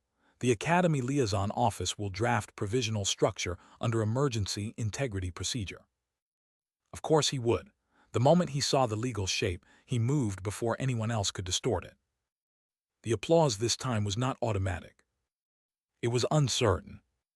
Better. Uncertainty meant people were thinking. The Founders Forum ended with no deaths, no full riot, no successful data theft, and one public message from the correction vector preserved by Miyu across 3 layers. By our standards, that was nearly a holiday. By evening, everyone wanted something from us. Sponsors wanted reassurance. Committees wanted review. The family wanted a private explanation. Valence wanted to know why Dalen Rusk had been detained. Trinity wanted the public message classified as a demonstration anomaly. Benedict wanted alcohol. Miyu wanted a locked room and no people. Erie wanted to punch the phrase candidate representation because she suspected it meant meetings. Maria wanted the preserved traces. I wanted 10 minutes without a new category of threat. Naturally, none of us got what we wanted. The preserved correction message contained more than text. Miyu found the embedded structure after dinner, when everyone else had been ordered to eat, and she pretended nutrient gel counted. It is not a normal intrusion, she said. We gathered again because sleep had become a theoretical luxury. She projected the captured signal. It passed through public display routing, but it did not originate from the display network. It rode on synchronized schedule pings from multiple attendees' devices. Benedict frowned. So someone used the crowd. Yes, but not like a botnet, more like. She hesitated, searching for language. I supplied the worst possibility. Like the message assembled itself from small permissions already present in the room. Miyu looked unhappy. Yes, Maria said, that supports the possibility of a system-level root mechanism. Or a distributed actor using weak permissions, Benedict said quickly, because he preferred enemies that could be sued. Erie pointed at the phrase. Centers that form incorrectly must either stabilize or be removed. Is that threat about you? Partly, I said. Partly. It may be about the class. Miyu's face tightened. Because we are the center forming incorrectly. Yes. Erie leaned back. Then we stabilize. The sentence was simple. Too simple. Almost foolish. But it struck the room in a way no strategy document could. Benedict looked at her. That is not a legal argument. I was not talking to you. Miyu whispered, how do we stabilize? No one answered immediately. Then Maria said, predictable structure, shared authority, evidence control, internal trust sufficient to prevent separation. We all looked at her. She looked faintly annoyed. What? Benedict said, that was almost inspiring. It was operational. Erie smiled. Sure. Maria ignored her. I looked at the signal again. Stabilize or be removed. Maybe the correction was not simply trying to kill me. Maybe it was testing whether a villain-led root could hold without becoming the same destructive structure the original story had warned against. Maybe Kine wanted authorship, but the vector itself wanted proof. Or maybe that was only my mind turning threat into meaning, because meaning was easier to carry than randomness. I did not know. I said so. Miyu looked up. You do not know. No. You are saying that more. I am being pressured into personal growth. It is unpleasant. Erie snorted. Benedict said, can we include that in the council charter? No. Shame. The council charter became real before midnight. Provisional Special Class, Internal Council. Sponsor Authority, Aaron Stingray. Academy Liaison, Benedict. Security Containment, Maria. Technical Authority, Miyu. Candidate Representation, Erie. Benedict added legal phrasing. Maria added classification constraints. Miyu added evidence custody rules. Erie added one line in blunt language that Benedict fought for 20 minutes and then kept because it was too clean to remove. No member of the special class may be used as bait, evidence, or leverage without being told what role they are being asked to play and what danger is expected. Benedict argued that bait was not appropriate charter language. Erie said if he removed it, she would write it on his office door. Miyu quietly supported bait because technical euphemisms had already nearly gotten everyone killed. Maria suggested operational lure. Everyone hated that more. So bait stayed. The document was ugly. It was also ours. When I signed it, Adam V23 pulsed. Special class authority expanded. Root resilience increased. Correction pressure unresolved. I showed them the message. No one looked happy. Happiness would have meant they had not understood. Kine requested to speak with me the next morning. Not through official channels, through tapping a sequence against his isolation bed frame that Maria's surveillance converted into a pattern, which Miyu recognized as old reader forum shorthand from the dead intranet system. He wanted me alone. Obviously, I did not go alone. The council's first operational vote took 11 seconds. No one goes alone. Eerie looked smug when it passed. I pretended not to be irritated. We entered Kine's isolation room as a group. He laughed when he saw us. Council already. Benedict went still. Miyu paled. Eerie stepped forward. You know about that.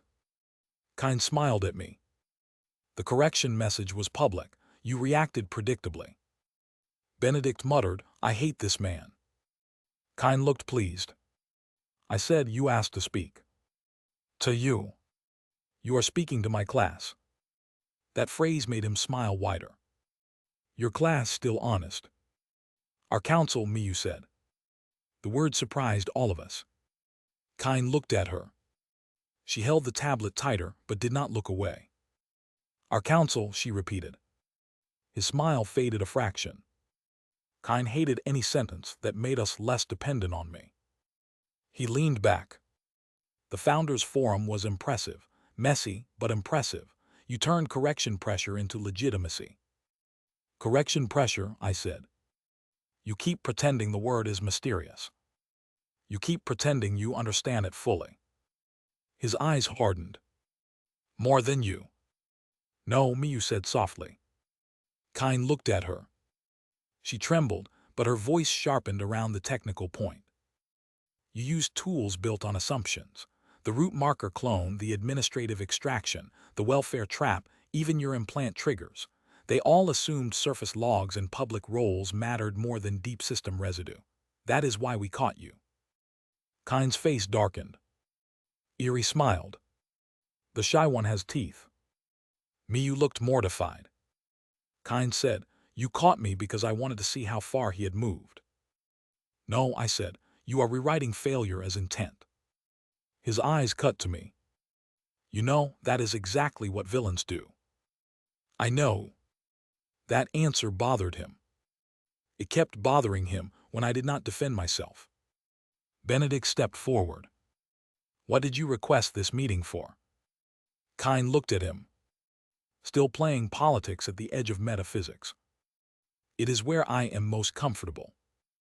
Pathetic. Perhaps, but I am not the one in a medical box. Eerie gave Benedict an approving nod. He looked startled and then faintly pleased, which I planned to use against him later. Kine's expression cooled. The correction will move through your weakest legitimacy point next. Which is, Maria asked.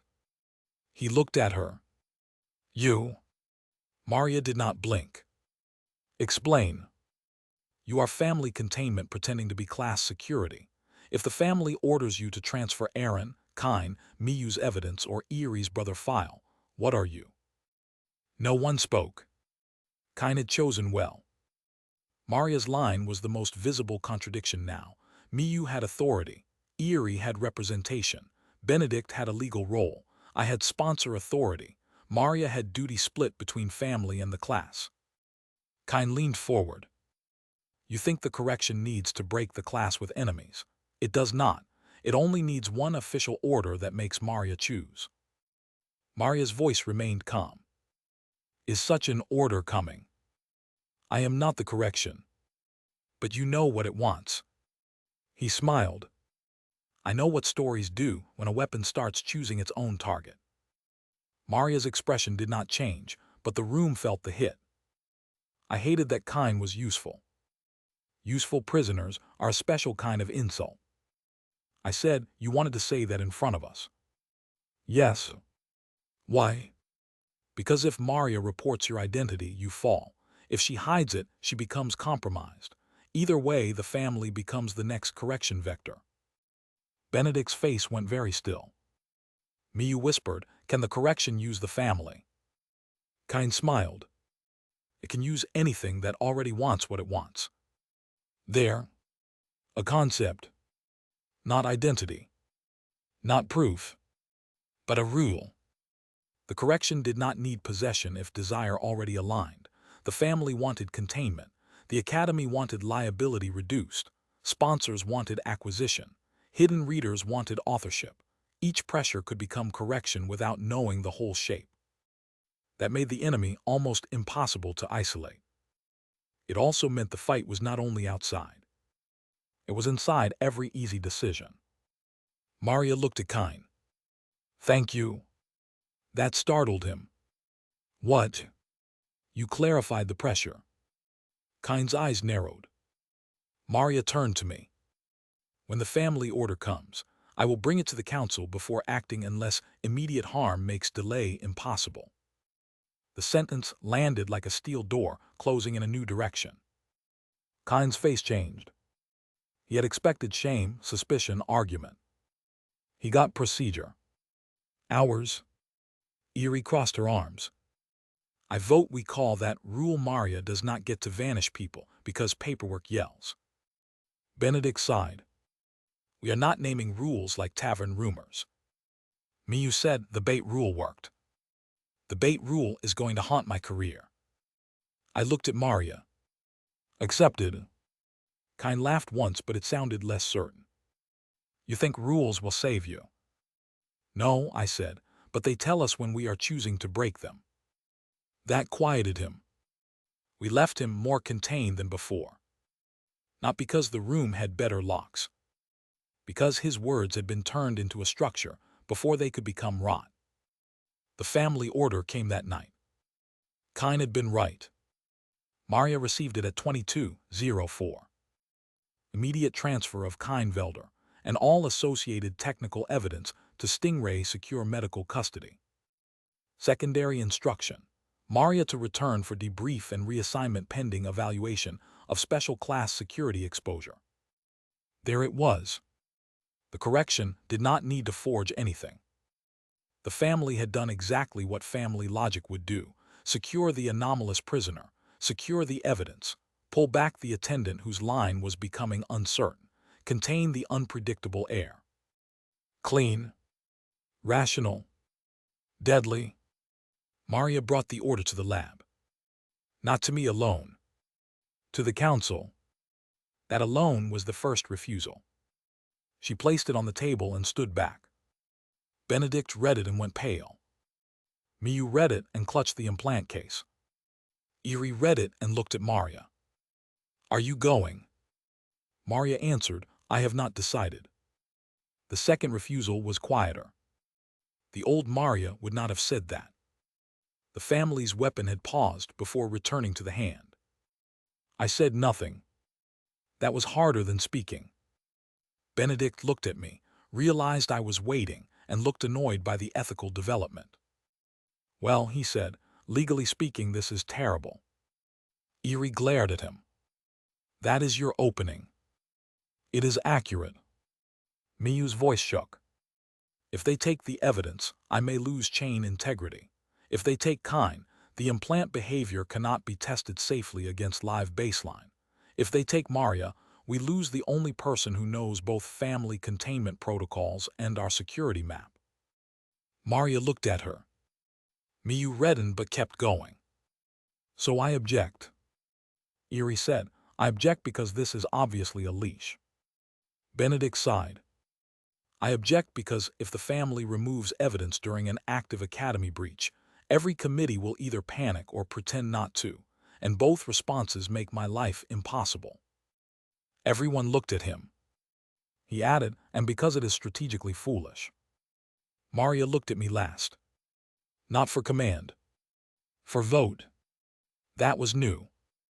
I said, "I object because the order gives the correction pressure exactly what Kine predicted: separation through legitimate authority." Maria nodded once. Then we require a response. Benedict sat down like a man preparing to fight a glacier with grammar.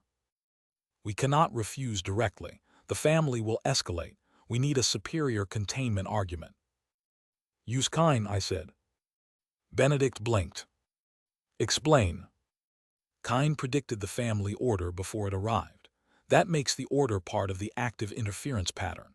Moving him under a predictable family channel may be exactly what the hostile root actor wants. Maria's eyes sharpened. That is true.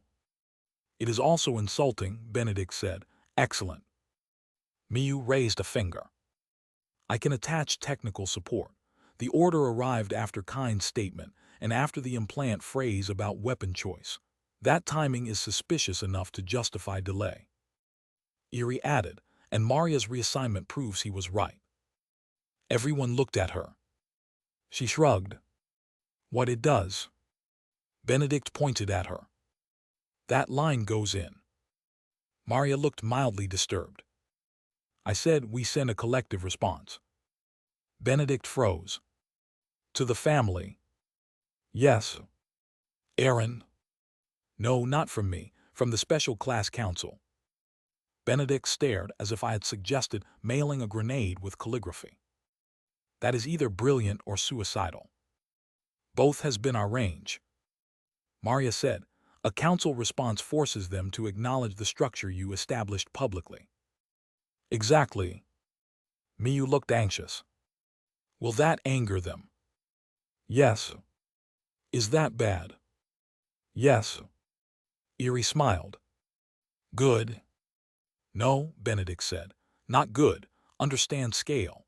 The Stingray family does not enjoy being told its own order may have become an attack vector. Then write it politely, I said. That is what I am trying to do, while all of you keep speaking like criminals. The response took 40 minutes.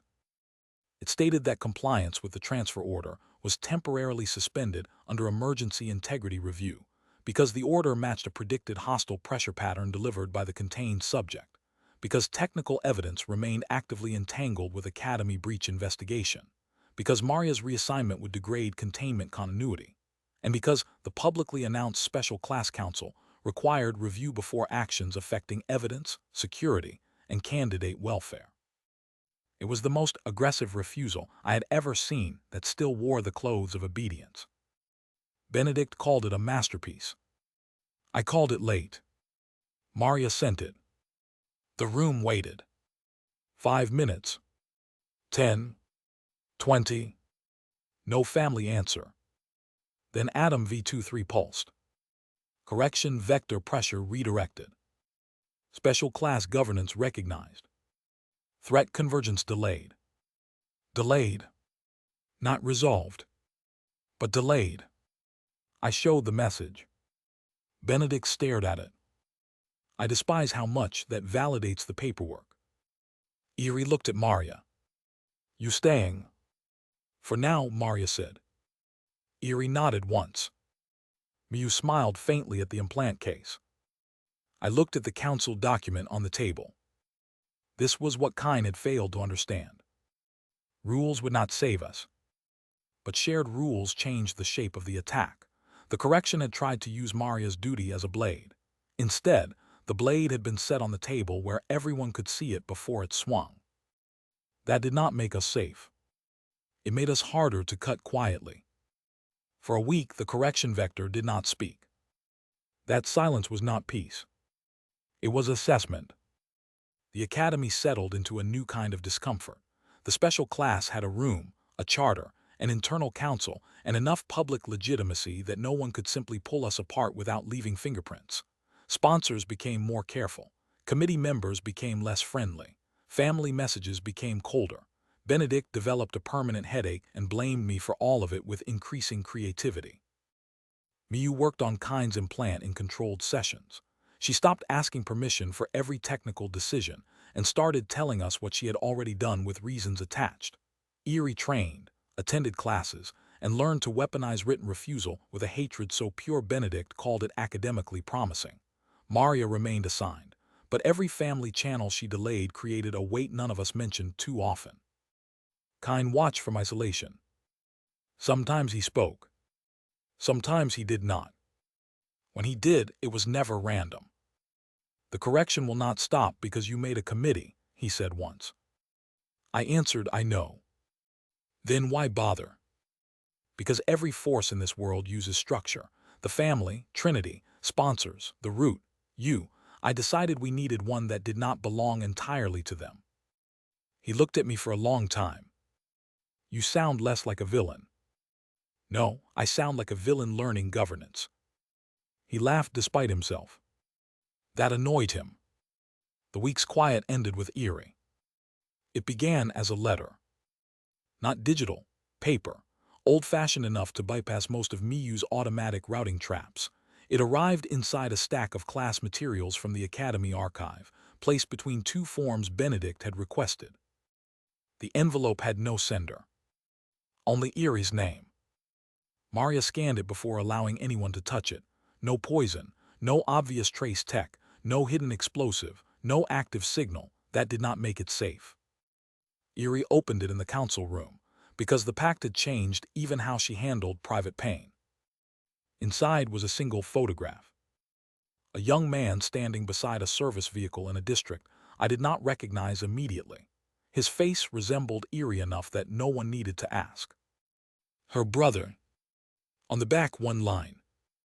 "He is alive where Stingray records say he is not." The room went dead. Erie's hand shook once.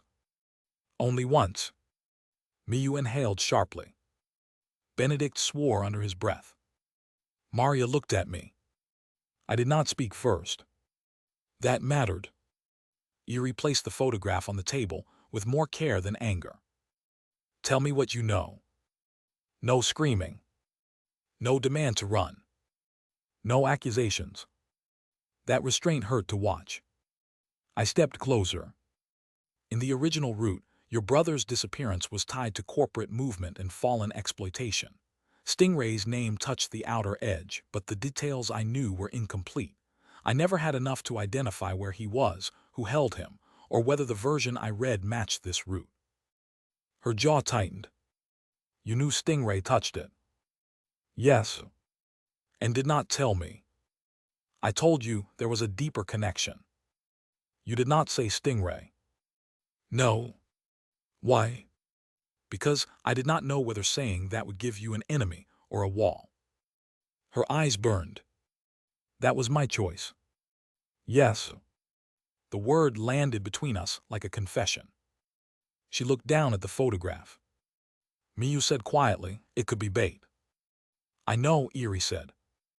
The fact that she said it before anyone else could change the room. She was not calm. She was choosing. Benedict looked at the photo.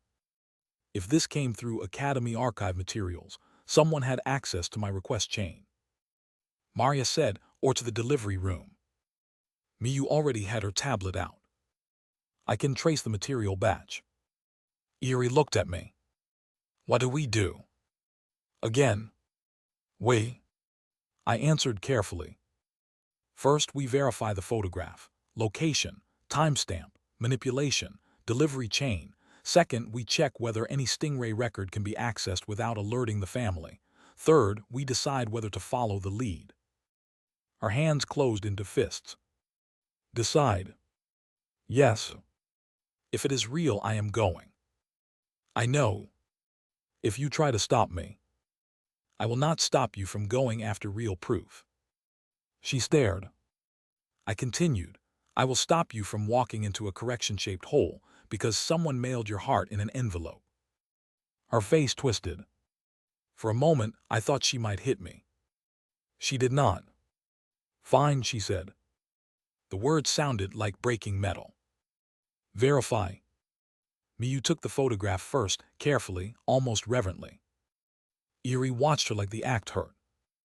MIU whispered, "I will be careful." Erie nodded once. Maria began tracing the delivery chain. Benedict opened the archive request logs. I opened every memory I had of Erie's route and hated how little I could trust it now.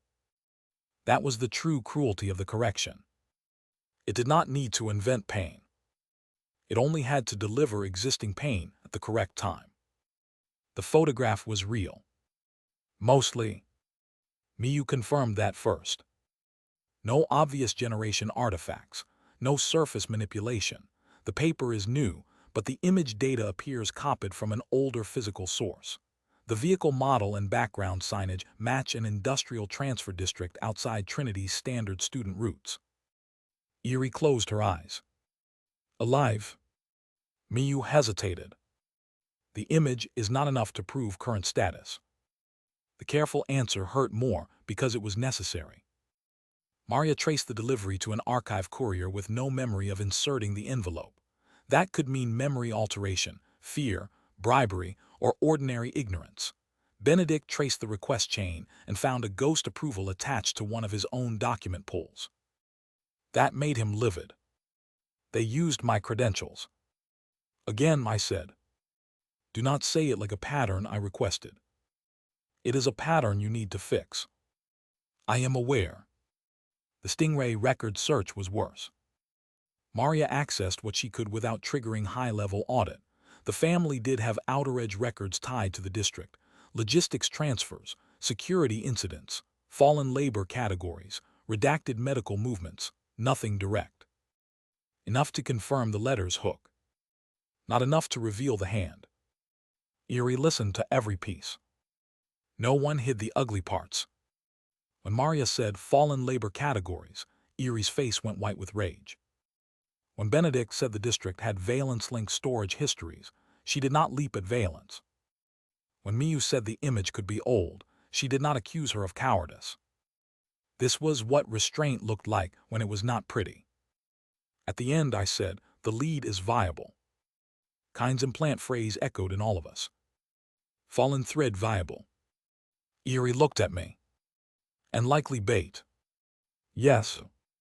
Can we follow bait properly? I almost smiled. That may be the most special class question possible. Benedict sighed. I hate that it is also the correct one. The council voted. Follow the lead but not immediately. Build a false public schedule showing Eerie attending internal training. Use Miyu's trace to seat a watcher on anyone accessing the district file. Have Maria prepare a low-profile route with no Stingray crest. Have Benedict file a committee session that would make him visibly occupied elsewhere, giving him deniability. I would go with Eerie. Eerie objected to that part. I do not need you holding the leash. I am not going to hold the leash. Then why are you coming? Because the bait is probably also for me. That stopped her. I added, and because if Stingray records are involved, my face opens doors yours should not have to break. She hated that. She accepted it. Miyu looked nervous. I want remote access. You will have it, I said. No, not only access. Authority to cut the route if I detect a trap. Eerie snapped toward her. Cut the route. Miyu held her ground. If it becomes a trap designed to isolate you, I need permission to shut down the path, doors, signals, transport, whatever I can reach. Eerie's face tightened. My brother. I know. Miyu's voice trembled. But if the correction uses him to remove you, then we lose you and still may not find him. Eerie looked at her for a long time. Then she nodded once. Fine. Miyu exhaled. Benedict whispered, this is either trust or mutual hostage theory. Maria said both. No one disagreed. The district from the photograph sat beyond Trinity's polished perimeter, in the industrial belt where New Valhalla stopped pretending its machinery was clean. I went without the Stingray vehicle. That alone would have made Maria unhappy if she had not personally arranged the uglier substitute. Low-profile transport, false contractor credentials, route noise layered through 3 ordinary delivery schedules. Eerie sat across from me in silence, wearing a plain jacket and enough concealed anger to heat the vehicle. Maria drove. Not because I ordered it. Because no one else could keep the route this quiet, while simultaneously planning how to kill everyone within 20 meters. Miyu's voice stayed in our comms. Signal clean so far, no active route marker cloning, no academy trace. Benedict's voice followed. Committee session has begun. I am visibly miserable, which should strengthen the alibi. Erie muttered, he enjoys complaining. Benedict said, I heard that. You were supposed to. The exchange settled the air for half a second. Then the industrial belt swallowed us. Warehouses, drone stacks, old freight rails, security fences layered over older security fences. A district built from the assumption that bodies could be moved, stored, replaced, or forgotten if the forms were correct. Erie stared out the window. This is the kind of place people vanish. Yes. Did the story tell you that?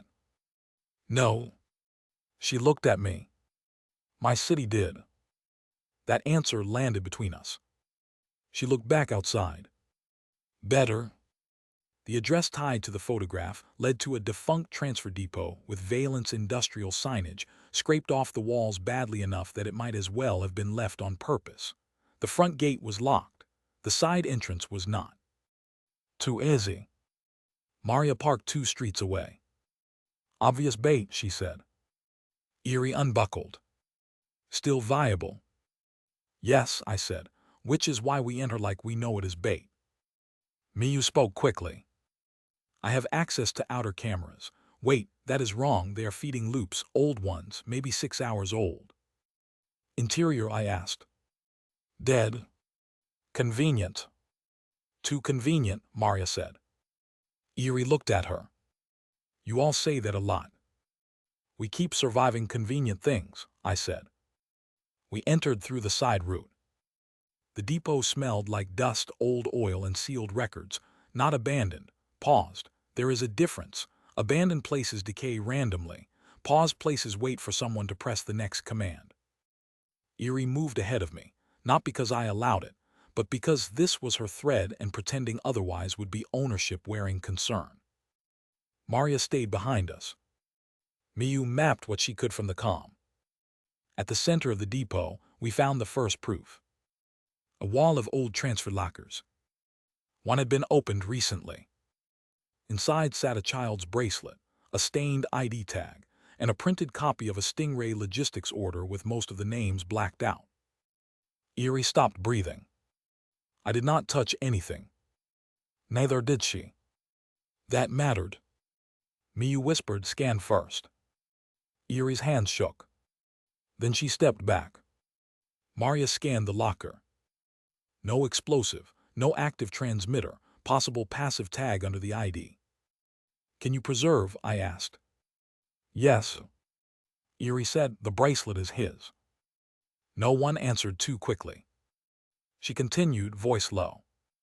He made it ugly on purpose, because I told him polished bracelets were for people who wanted to be robbed. Her face did not break. That made it worse. I looked at the logistics order. Stingray mark. Valence transfer code. Fallen labor designation. Medical annex reference. Not enough. Enough to burn. Erie, I said. Do not. I was only going to say we preserve it. She looked at me sharply. Then away. Good. Miyu's voice trembled in our ears.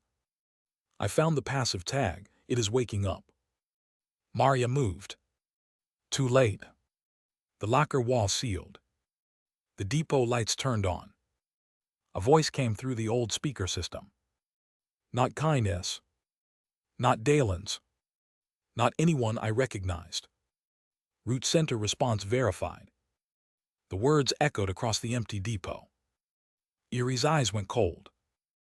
Maria drew her weapon. I stood very still. Identify yourself, I said. The voice continued, flat and distorted. Fallen thread remains viable, technical anchor monitoring, weapon loyalty unstable, sponsor governance adaptive. Miyu whispered, it is categorizing us. Benedict's voice cut in, distant and tense. I'm trying to trace the signal. It is bouncing through dead freight routing. The voice said, villain centrality has increased beyond forecast. I smiled faintly. Then update your forecast. A pause. Maybe recorded. Maybe live. Then, centers that stabilize incorrectly produce hostile futures. According to whom? No answer. Instead, the depot doors opened on the far side. Not to let us out. To let others in. 5 figures entered wearing industrial security gear with no visible insignia. Not Valence, not Stingray, not Academy. Contractors. Deniable bodies. Erie's baton slid into her hand. Maria moved left. I held up one hand. Alive if possible. Erie said, they came into my brother's trap. Yes. Alive if possible is doing a lot of work. Do the work. The first contractor fired a stun round. Maria shot it out of the air. So much for subtle. Erie moved like all the restraint of the last week had become a sharper kind of violence. She did not charge blindly. She used locker rows, angles, and the fact that most men in armor underestimate angry women until the floor introduces them. Her first strike broke a knee brace, not the knee. The second cracked a weapon housing. The third used one attacker as cover from another. Maria was cleaner. She disabled weapons, cut lines, and moved like a verdict. I used Cloud Spider only in thin control lines, shaping space, blocking exits, denying angles.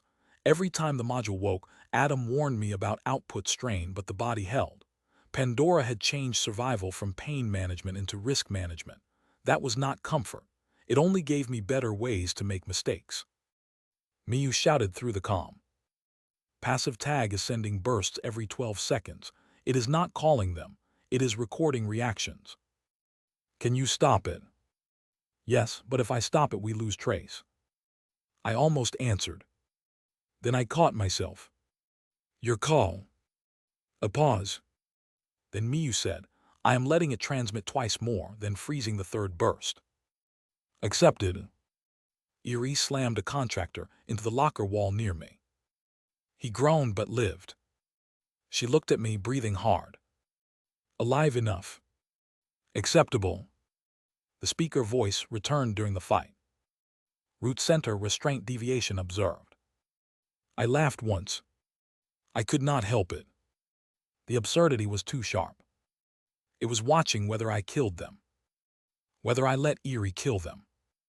Whether Maria chose family efficiency or class restraint. Whether Miyu preserved trace over immediate safety. It was not simply attacking us. It was measuring what kind of root we were becoming. That angered me more than the ambush. I stepped into the center of the depot and let Cloud Spider spread a little wider. Not lethal, tighter, cleaner. Threads invisible until the contractors found every retreat sealed a finger's width from injury. Enough, I said. The last 2 contractors froze. Maria disarmed one. Erie knocked the other down. No deaths. Barely. Miyu said, freezing third burst now. The depot lights flickered. The speaker crackled. Incorrect stabilization persists. Then the signal died. Silence fell over the depot. Erie returned to the open locker. Her brother's bracelet sat inside the evidence field, untouched. For a moment, all the root systems, correction patterns, sponsors, committees, and family orders became irrelevant beside the simple cruelty of an object left for a sister to find. I stood beside her. Take it, she asked. The question carried more than evidence. It asked whether she was allowed to want something inside a trap. Yes, I said, after Miyu preserves the trace. She nodded. A week ago, she might have grabbed it. Today, she waited, shaking with rage, while Miyu finished the scan remotely. That restraint was not obedience. It was trust under protest. Miyu's voice softened. Done, you can take it. Erie took the bracelet. She held it like it might vanish. No one spoke. Even Benedict, through the comm, stayed quiet. That silence was probably his greatest contribution that day. Maria secured the contractors.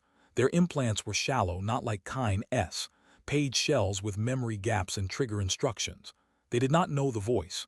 They did not know the correction. They had been hired through dead roots and told to apply pressure, not kill unless necessary. That confirmed the pattern. The correction could use desire, structure, ignorance, and money. It did not always need believers. Back at Trinity, the depot evidence nearly tore the council apart. Erie wanted to chase the medical annex reference immediately. Miyu argued the reference might be staged. Maria warned that Stingray records would trigger alerts if accessed too directly. Benedict warned that any move into industrial territory without academy cover would expose the class to legal attack.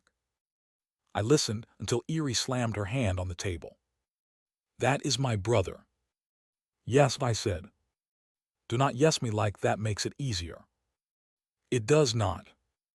"Then stop building walls around the only real lead I have." "It is real. It is also designed to move you." "I know that." "Knowing does not make you immune." She stepped closer. "You think I do not know what bait feels like? I know. I felt it the second I saw his bracelet. I wanted to run. I still want to run. I am standing here instead. So do not talk like I am the same girl from the counseling room." The room went still. She was right. That was the worst and best part. I had protected her partly by freezing my image of her at the moment I found her, angry, exposed, ready to throw herself at the first insult. But she had changed under pressure, and if I did not update the way I saw her, I would become another system categorizing her after the fact. "I apologized," I said. Benedict stared. Miyu stared.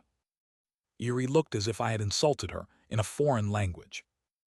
Maria's eyes moved to me. I continued before the word became too soft to survive. "You are not the same as you were in the counseling room. I will adjust." Erie's jaw tightened. "Do not make it weird." "I will make an effort." Miyu whispered, "That was weird." "It was extremely weird," Benedict said. Maria said nothing, which was somehow worse. The tension cracked just enough for the next decision. We would not chase the medical annex immediately. We would map it. Miyu would compare the annex reference against Kind's implant categories. Benedict would look for public records that gave us legal cover. Maria would search family logistics for matching gaps without touching restricted identity files. Erie would decide what threshold of proof justified movement. Not me. Erie. Her thread, her decision. The decision frightened me. Leadership without ownership was supposed to. The next attack came from the Academy Board. A closed hearing. Official subject, special class authority and repeated security incidents. Actual subject, whether Aaron Stingray's class had become too dangerous to remain under its own structure. The hearing room sat under Trinity's central administration tower, a circular chamber with board members above and witnesses below. The architecture was designed to make students feel judged before anyone spoke. I admired its honesty. We arrived as a group. The board disliked that. The chair, an old woman with a voice like dried steel, looked down at us. "Young Master Aaron, we requested your presence and that of the Academy liaison. The entire class council is not required." "The entire class council is affected. This is not a student forum." "No," I said. "It is a hearing about whether students should be governed without representation." Benedict looked at the ceiling as if asking it for patience. The chair's eyes narrowed. "Be seated." We did. The hearing opened with polished accusations. Repeated incidents. Security strain. Sponsor concerns. Family involvement. Student welfare risk. Unclear boundary between education, containment, and private military grooming. That last one was pointed. Erie looked offended by the phrase private military grooming. Miyu looked like she might apologize to the accusation. Maria looked like she had already decided which exits were weakest. Benedict looked like a man in his natural habitat, surrounded by procedural predators and holding a sharper pen. The chair asked the first trap question.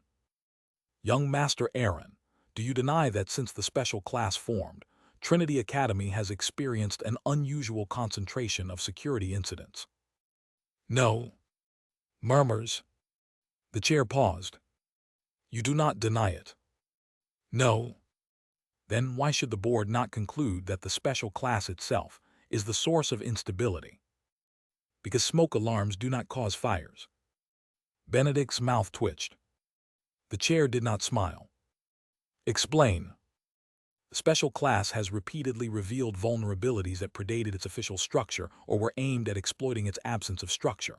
False discipline, root marker cloning, unauthorized extraction, welfare manipulation, public display intrusion, family transfer pressure, industrial trap.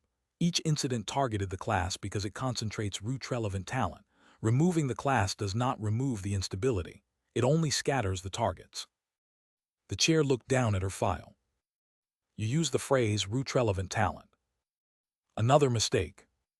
No, not mistake. Choice. I'd used the phrase publicly enough to test reaction. Several board members ignored it as jargon. One did not. A man on the right side shifted slightly. Maria marked him. Miyu noticed too. Erie noticed us noticing. I answered the chair. Talent whose development path affects broader academy and sponsor risk. A lie wearing a definition. The chair accepted it for now. Then she turned to Miyu. Miyu, do you feel your technical ability is being used beyond safe educational boundaries? Miyu froze. The room waited for her fear. She put both hands on the table. Yes. The board sharpened. I did not move. The chair leaned in. By whom? Miyu swallowed. Everyone. Silence. The academy left systems vulnerable and then called it advanced infrastructure. Sponsors want my work without understanding what taking it would break. The special class needs my analysis because if I do not do it, someone else will do worse with less care. Aaron uses my ability, yes.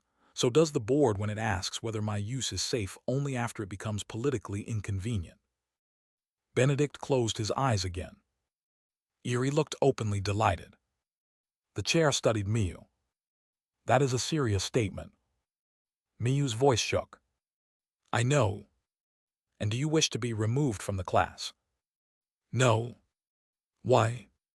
Miyu looked at me. Then at Erie. Then at Maria. Then back to the board. Because inside the class, at least when I say a system is dangerous, someone listens before it fails. That landed. Not perfectly, but enough. The chair turned to Erie. Erie, you have been involved in multiple physical incidents since your arrival. Erie smiled without humor. Yes. Do you consider that acceptable? No. That surprised the board. Erie continued. It is unacceptable that students can stage harassment under camera gaps. It is unacceptable that someone can clone my root marker. It is unacceptable that a welfare process can be used to isolate candidates. It is unacceptable that my brother's disappearance can be turned into bait. The chair's expression changed. Your brother. Benedict went very still. The board had not known that piece. Erie had chosen to reveal it. My instinct screamed to cut in. I did not. No more deciding silently. Erie continued, voice steady. I do not trust Aaron completely. I do not trust Stingray. I do not trust this academy. But I trust the class more than I trust any room where people discuss me after sending me out. The hearing chamber went quiet. Maria was next. The chair looked at her with interest. Maria, your role is unusual. Are you acting under Stingray family authority, Aaron Stingray's personal authority, academy safety authority, or this class council's internal authority? The question had been designed to force a contradiction. Maria answered without hesitation. Yes. Benedict looked like he wanted to applaud and sue her at the same time. The chair frowned. That is not sufficient.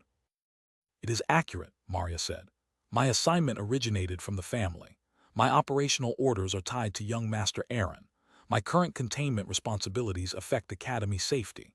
My recent decisions have been recorded under class council authority due to overlapping threat conditions. Removing one layer and pretending the others vanish would be administratively convenient and operationally false. The chair stared. Maria stared back. No one enjoyed it. Except possibly Erie. Benedict answered last. He made the board regret asking. With careful elegance, he transformed every attempt to classify the class as unstable into evidence that Trinity's old systems had failed. He cited the board's own emergency integrity rules. He quoted the welfare scheduling irregularity. He attached Miyu's technical statement, Erie's written refusal, Maria's containment certification, and my sponsor guarantee in a sequence that made dissolving the class legally possible but politically filthy. By the time he finished, 3 board members looked angry, 2 looked thoughtful, 1 looked frightened, and the man who had reacted to Relevant looked bored. Too bored. I watched him instead of the chair. The chair finally spoke. The board will not dissolve the special class at this time. Not victory. Delay. The board will require weekly reports, evidence custody updates, and limited observer access to non-sensitive class sessions. Benedict leaned toward me. That is survivable. I looked at the board member. Yes. The chair continued. However, any further incidents involving unauthorized field activity may result in suspension. There it was. A boundary around Erie's brother thread. If we moved again without cover, they could freeze the class. The correction had not won, but it had shaped the board's fear into a leash. After the hearing, the board member approached us in the corridor. He introduced himself as Director Halden. Education oversight, long-term sponsor coordination, no obvious faction alignment. His face was pleasant in the way blank walls are pleasant before someone locks the door. Young Master Aaron, he said, an impressive defense. Of the class. Of your necessity. I smiled faintly. Those are not the same thing. No, he said, but you have made them difficult to separate. Miyu shifted behind me. Erie's eyes narrowed. Maria's attention tightened. Halden glanced at the group. I hope you understand that relevant structures must be handled carefully. There. The phrase. Not my definition. His. I kept my face still. Careful handling is why they are not left to people who only notice them after damage. He smiled. Perhaps. Then he leaned closer just slightly. The Academy has survived many promising centers, young Master Aaron. Some stabilized, some were removed. Benedict's expression froze. Miyu went pale. Erie stepped forward. Maria's hand did not move, which meant she was ready. I smiled. Are you threatening me, Director? No, I'm offering historical context. Then write a book. His smile did not change. I look forward to your weekly reports. He left. No one spoke until he was out of earshot. Then Benedict said, I deeply dislike that man. Erie looked at me. He knows. Yes. Miyu whispered correction. I do not know. Maria said he used the language. Maybe because he saw the message, Benedict said. No, Miyu said. He used it like it was older than the message. Exactly what I thought. Halden was not kind. Not a reckless hidden reader, not a trapped student with a stolen body, not a deniable consultant. He was institutional. Maybe correction. Maybe only someone who understood the same pressure from another angle. The worst answer was that both were true. The board gave us 1 week. The correction used 2 days. On the second night after the hearing, Kine nearly died. Not by attack. By medical collapse. His isolation room alarms triggered at 03:26. Miyu's evidence monitor caught the first irregularity before the medical system did. His implant began heating under the skin behind his ear, not from internal power, but from an external resonance pulse carried through the secure wing's environmental stabilizers. Someone tried to erase him. Or activate him. We arrived fast enough to stop death, and too late to preserve the implant untouched. Miyu stood over the medical interface, face white, hands steady with terror. If I cut the pulse, I may destroy remaining memory, she said. If you do not, Maria asked. He dies. Kind convulsed behind the barrier. I looked at him. The prisoner. The hidden reader. The enemy who had tried to break us. The warning. Useful alive, dangerous alive, easy to justify losing. Too easy. Miyu, I said. She looked at me. Save him. No strategy. No calculation allowed. She moved. The pulse cut. Kind's body arch then collapsed. The implant memory burned out across half its remaining sectors. Miyu slammed both hands on the console. No. Her anger cracked harder than the alarm. Not because Kind lived. Because evidence died. Because someone had reached into her protected system and taken truth out of her hands. Maria secured the room. Benedict locked down the wing. Eerie stood by the door like anyone trying to enter would have to explain themselves to her bones. Kind regained consciousness 20 minutes later. He looked at me through the barrier. For the first time, he looked afraid. Not of me. Of what had touched him. I told you, he whispered. What? I was not the correction. His eyes fluttered. Before unconsciousness took him again, he said one more thing. It removes failed candidates. The phrase stayed in the room after his body went still. Failed candidates. Kind had been unsuitable. The implant had said so. Correction candidate unsuitable. Now something had tried to remove him. Not because he opposed us. Because he failed. That changed the moral shape of the prisoner immediately. He was still responsible for what he had done. He was also prey. I hated how often this world made those categories overlap. Miyu sat on the floor outside isolation after the emergency, shaking with fury. I lost data. You saved a life, I said. She glared at me. That is not enough. No. Her face twisted. I hate that it is not enough. I know. Eerie sat beside her without asking. For a while neither spoke. Then Eerie said, You chose faster than he usually does. Miyu looked at her. That is not true. Eerie nodded toward me. He would have spent 3 seconds looking like a statue and hating every option. Miyu gave a wet, exhausted laugh. I said, I object to this characterization. Maria said, it is accurate. Benedict added through the calm, legally unhelpful but accurate. I was surrounded by traitors. It was probably healthy. The attempt on Kind forced the board to grant another delay. It also forced Director Halden into closer contact. He arrived at the isolation wing before dawn, face calm, badge active, authority wrapped around him like a second skin. An unfortunate development, he said. Miyu looked like she wanted to throw a medical scanner at him. Eerie looked like she wanted to do it for her. Halden studied Kind through the barrier. His instability may be spreading risk into academy infrastructure. No, Miyu snapped. Everyone turned. She went pale at her own tone. Then she stepped forward. The resonance pulse entered through environmental stabilizers. Kind did not spread anything. Someone used the room against him. Halden looked at her. You are confident. No, I am accurate. Eerie smiled slowly. Benedict whispered, that one was excellent. Halden's gaze moved to me. Your technical authority is developing a strong voice. She had one before, people were too loud to hear it. Miyu's ears turned red. Halden smiled.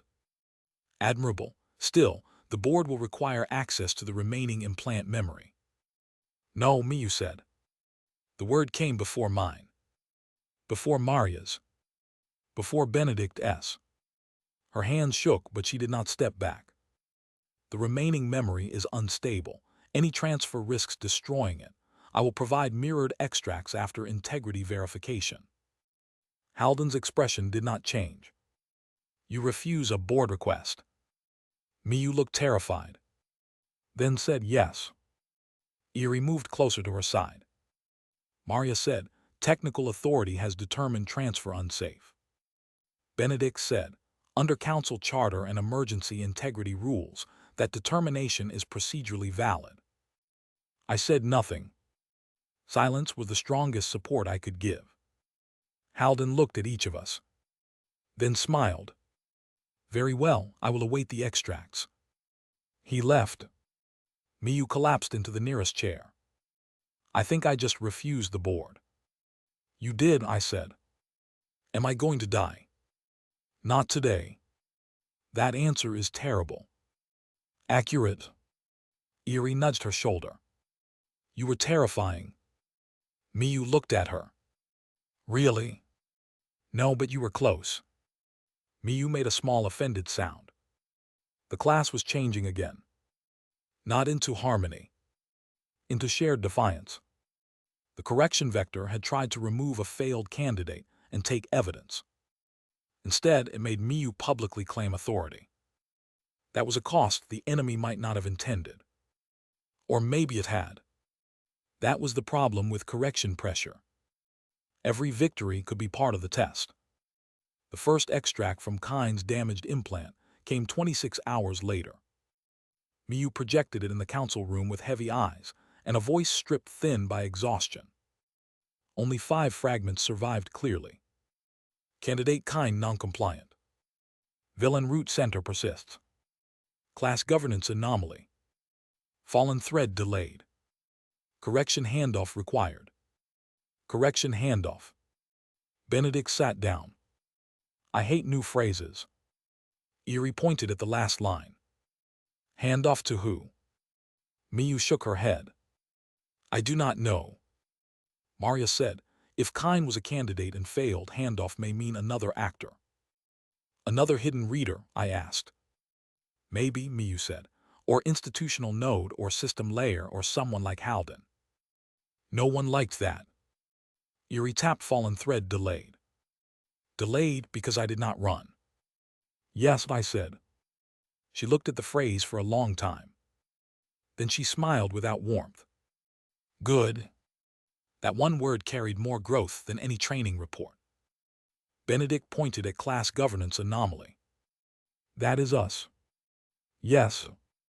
Excellent, we are now officially anomalous. You sound proud. I am horrified, there is overlap.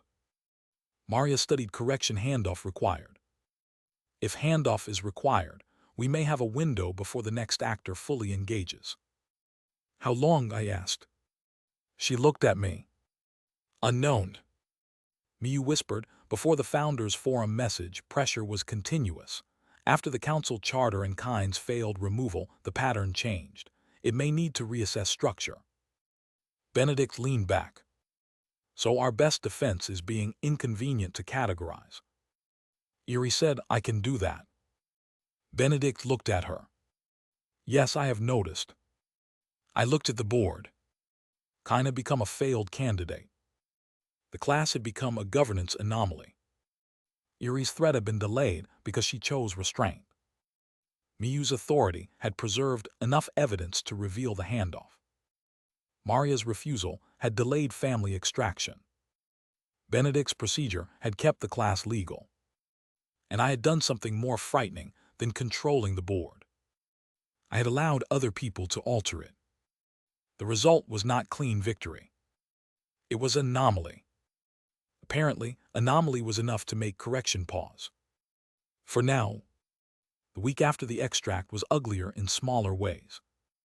That is how slow pressure works. It does not always kick the door open. Sometimes it changes the room temperature 1 degree at a time and waits to see who begins sweating first. Sponsors stopped approaching Miyu directly and began approaching suppliers connected to her equipment. Trinity's procurement office suddenly discovered that several components in the special class lab required safety recertification. A committee assistant asked whether Eerie's training logs should include anger management progress markers. The family sent a request for Maria's daily security summaries in a new format that would have exposed the gaps she used to protect us. Benedict received 3 invitations to private lunches from people who had ignored him before he became inconveniently central. None of it was dramatic. That made it worse. A dramatic attack gives the class an enemy. 100 small pressures make everyone tired enough to accept a cage because it has a chair inside. On the third morning, Miyu found the procurement trap.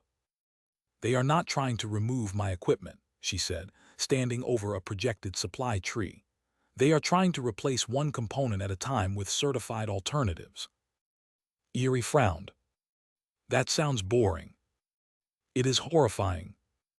Explain horrifying. Miyu enlarged a stabilizer unit. This one looks equivalent. It is not. The latency is worse by 4 milliseconds under high load. This insulation gel is approved, but it interferes with residue capture under heat. This diagnostic bridge has a harmless reporting feature that sends metadata to the supplier. Benedict stared at the tree. That is a theft channel. Yes. Inside procurement. Yes. He sighed. Of course it is. I was worried bureaucracy might fail to disappoint me. I looked at Miyu. Can you block replacements? If I block all of them, they accuse me of refusing safety certification. So you need accepted alternatives. I need to certify my own equivalents. Benedict winced. That takes weeks. Miyu's eyes sharpened. I can do it in 2 days. No, I said. She turned to me, offended. I can. That was not doubt. Then what? That was sleep. She glared. I do not need. You need hands steady enough not to sign your own trap. She looked away. I softened nothing. Softness from me in front of the class still sounded too much like manipulation.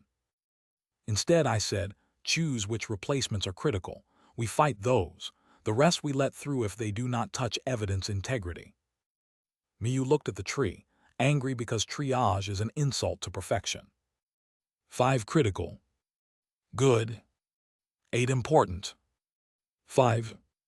6. I looked at her. She looked back, trembling but stubborn. 6. One of them affects Erie's training monitors. If they replace it, they can classify her stress response incorrectly. Erie looked up. My what? Your anger but in numbers, Benedict said. I hate that. Miyu said, that is why I need 6. I nodded. 6. She looked surprised. Erie said quietly, thanks. Miyu's face turned red. I am protecting data accuracy. Sure. Maria reviewed the supplier chain. These replacements trace through a sponsor group connected to Valence, but not directly owned by Valence. Deniable, I said. Yes.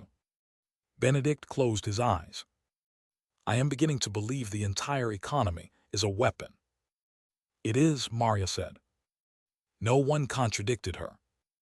That evening, the first limited observer session took place. The board had insisted on access. We had insisted on rules. No sensitive evidence. No live raw systems. No separated questions. No physical contact. No surprise drills. The observer assigned was not Halden. That would have been too obvious. It was a junior faculty auditor named Celia Dorn who looked nervous, carried 3 recording devices, and apologized to the door when Maria opened it too quickly. She was either harmless or designed to look harmless. Same problem. The session was supposed to show an ordinary class procedure. Unfortunately, the special class had very few ordinary procedures. Miyu was calibrating evidence defense frameworks. Erie was training restraint response with Maria. Benedict was teaching hostile paperwork. I was observing them all and trying not to look like the villain, assembling a private army through trauma and policy. Celia stepped into the lab and looked around. This is not a normal classroom. No, I said. She blinked. Benedict smiled. You will find that normal has been underperforming. She made a note. Erie looked at him. Did you practice that? Yes. It shows. Miyu whispered from her station. He practiced 3 versions. Benedict turned. You were not supposed to reveal that. The The second version was worse, she said. Celia stared at us like she had expected fear and found dysfunctional rhythm instead. Useful. The observer took notes while Benedict explained how special class council objections were filed. He made it sound like a civic innovation. I knew better. It was a shield made from the bones of committee language. Then Celia asked a question she had probably been told to ask. How does the class resolve disagreement if young Master Aaron and a student representative differ on operational risk? Erie looked at me. Miyu looked at me. Maria looked at me. Benedict smiled like he wanted to see whether I would step on a rake. I said, it depends on the category. Celia wrote. Can you elaborate? No. Benedict cleared his throat. I sighed. Yes. Erie muttered growth. I ignored her. If the disagreement concerns technical system integrity, Miyu's authority carries priority. If it concerns physical safety and containment, Maria's assessment carries priority. If it concerns academy procedure, Benedict's interpretation carries priority until proven selfish.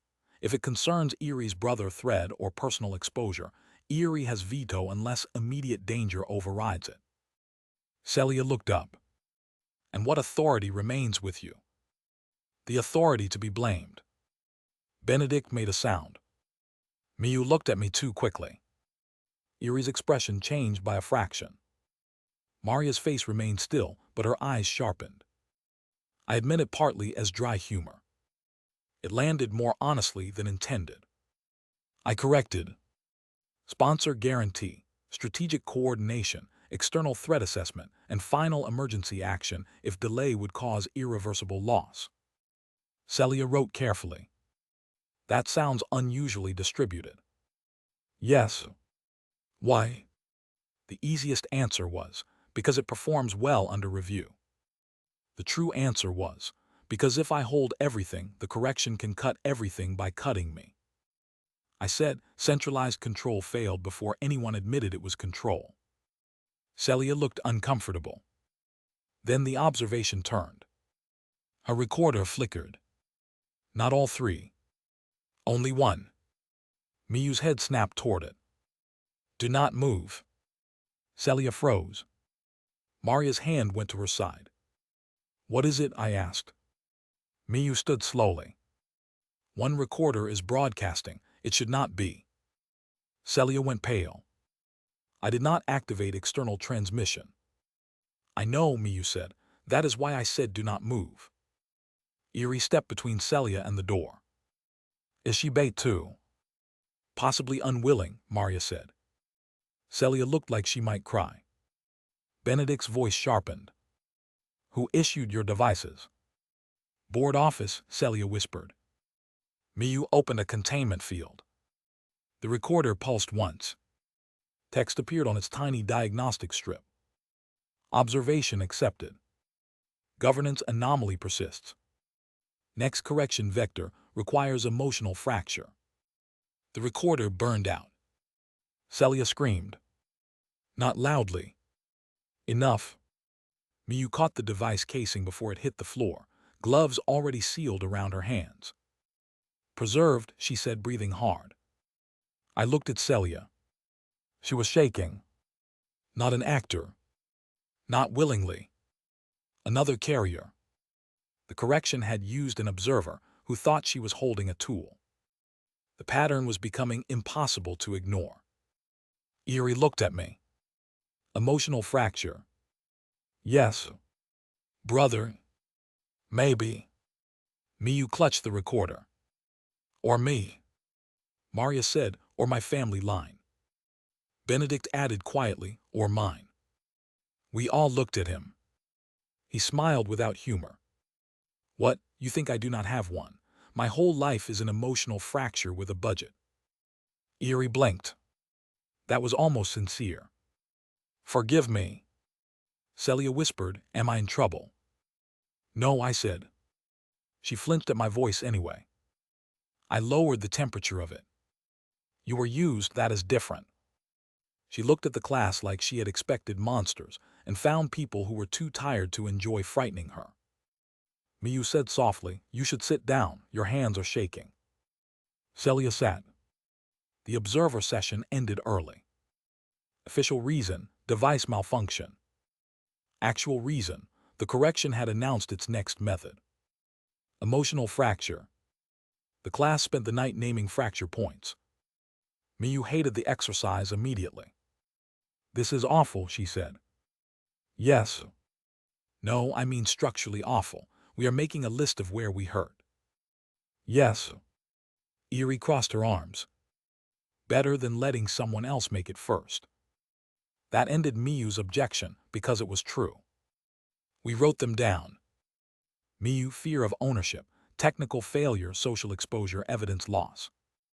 Eerie, brother thread, fallen insult, stingray involvement, being controlled.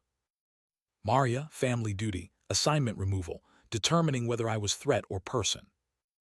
Benedict, political liability, sibling rivalry, fear of being used and discarded, fear of choosing a side too late. Aaron, identity exposure, root center pressure, becoming the villain, logic in everything but name, losing the class by trying to own it. No one spoke for a while after the last line appeared. Eerie broke the silence. "Your list is dramatic. You wrote stingray involvement 3 times. It deserved emphasis." Benedict looked at his own list. "I object to emotional vulnerability as an administrative category." Maria said, "Objection noted," and ignored. Miyu smiled faintly. The list was ugly. The list was useful. The correction had said emotional fracture. Now we had the map. The next question was what to do with it. "Bait rule," Eerie said. Benedict groaned. "No." "Yes," she said. "If they want fracture, we decide which one they see." Miyu looked horrified. "You want to fake an emotional breakdown?" "No, I want to stop pretending we will not have one." Maria considered. "Controlled disclosure of weakness." I shook my head. "Dangerous." Eerie stared at me. "That is your objection to everything." "Because everything is dangerous." She stepped closer. "You said you would adjust." That hit. Not because she was polite. Because she was right. I looked at the fracture map. If the correction wanted emotional fracture, hiding all fracture points made us brittle. Showing a controlled one might draw pressure into a prepared shape. The risk was obvious. Real pain does not always stay controlled once exposed. "Which fracture?" I asked. No one answered immediately. Then Benedict said, "Mine." We all looked at him. He looked profoundly uncomfortable. "Do not make faces." Eerie said I was not. "You absolutely were." Miyu asked softly, "Why yours?" "Because committees already believe I am the weak political link. Sponsors think I can be separated from Aaron through self-preservation. The family knows I resent him. If a fracture appears around me, it will look plausible and less immediately catastrophic than using Eerie's brother or Miyu's evidence." Maria said, "You would become the lure." Benedict grimaced. "Please do not use the word bait. I fought and lost, but I still have dignity." I looked at him. "You are volunteering." "I am making a procedural recommendation with myself as the unfortunate instrument." "That sounds like volunteering with lace." I was raised well. The room waited for me. The old answer, accept and use him. The new answer required one more step. "Benedict," I said, "what danger do you expect?" He looked away. "They will offer me distance, authority separate from your class, a way to report concerns about you while protecting my position. They may imply the family would reward me for helping contain you." "And what danger do you fear?" He smiled tightly. "That I will want to accept." No one mocked him. That was important. He continued, "I resent you. I resent being useful to you. I resent that the class works better than it should. I resent that you were supposed to die and instead became more central than before. If someone offers me a clean way to become the reasonable stingray in the room, part of me will listen." Honesty often sounds uglier than confession. This did. I nodded. Then we prepare for that. Benedict looked surprised. That is all. No speech. Would it help? No. Then no. Erie stared at him. I like you more now. Benedict winced. That is concerning. Miyu said, it is because you were honest. Still concerning. The plan formed quietly. Benedict would let the rumor spread that he was unhappy with the council structure and concerned by my growing influence. Not loudly, not obviously, just enough for the next correction pressure to find him. Maria would monitor family channels. Miyu would mark any messages that used class governance language. Erie would watch Benedict in person during public hours, because no one expecting political betrayal would expect the angry candidate to be the bodyguard. Benedict objected to the word bodyguard. Erie objected to being called angry candidate. Both objections were denied. The correction did not take long. 2 days later, Benedict received a private invitation from Director Halden. Topic: long-term class governance adjustment. Location: Faculty Archive Gallery. Time: after evening lecture blocks. No, I said when he showed us. Benedict smiled. I thought you believed in shared decisions. I do, that was my vote. Miyu frowned. It is obviously a trap. Yes, Benedict said, which is why it would be rude not to attend properly. Erie cracked her knuckles. I am coming. No, Benedict said. Yes, Erie said. You are not subtle. I do not need to be. I am the fracture security detail. That sentence is nonsense. It is council language. I regret everything. Maria reviewed the invitation. No direct threat, no obvious system manipulation. Halden may be testing whether Benedict will move outside council awareness. Then he attends with awareness, I said. Benedict nodded. Thank you for allowing me to walk into danger with paperwork. You are welcome. Miyu attached a passive recorder disguised as a cuff stabilizer. Benedict looked at it. This clashes with my sleeve. Good, Miyu said. Then you will notice if it is removed. Erie laughed. Benedict glared at her. The archive gallery was Old Trinity, glass cases, commemorative plaques, dead research projects cleaned of scandal, photographs of former academy centers who had gone on to become heroes, executives, or carefully erased names. Halden chose the room for a reason. History pressed from every wall. Benedict entered alone. Erie watched from the adjacent maintenance mezzanine, pretending badly to be structural shadow. Maria monitored outside. Miyu listened through the cuff. I stayed 2 corridors away because if Halden sensed me too close, the test would become theater. Halden stood before a portrait of a past academy prodigy. Benedict, he said, thank you for coming. I assumed refusing would create a longer meeting. Halden smiled. You have your brother's impatience. I prefer to think mine is better dressed. Perhaps. They stood side by side before the portrait. Halden said, your position has become difficult. Benedict sighed. Everyone keeps noticing. You are being used. Also noticed. Does that not concern you? Many things concern me. I rank them by how quickly they can kill me. Halden looked at him. Aaron may not kill you. He may simply make you irrelevant. The cuff line went quiet. Erie's breathing sharpened in the channel. There was the hook. Benedict answered lightly. Then I will suffer the family tradition. Halden did not smile. You are the legitimate administrative mind in that class. Maria is a weapon. Miyu is a child with dangerous hands.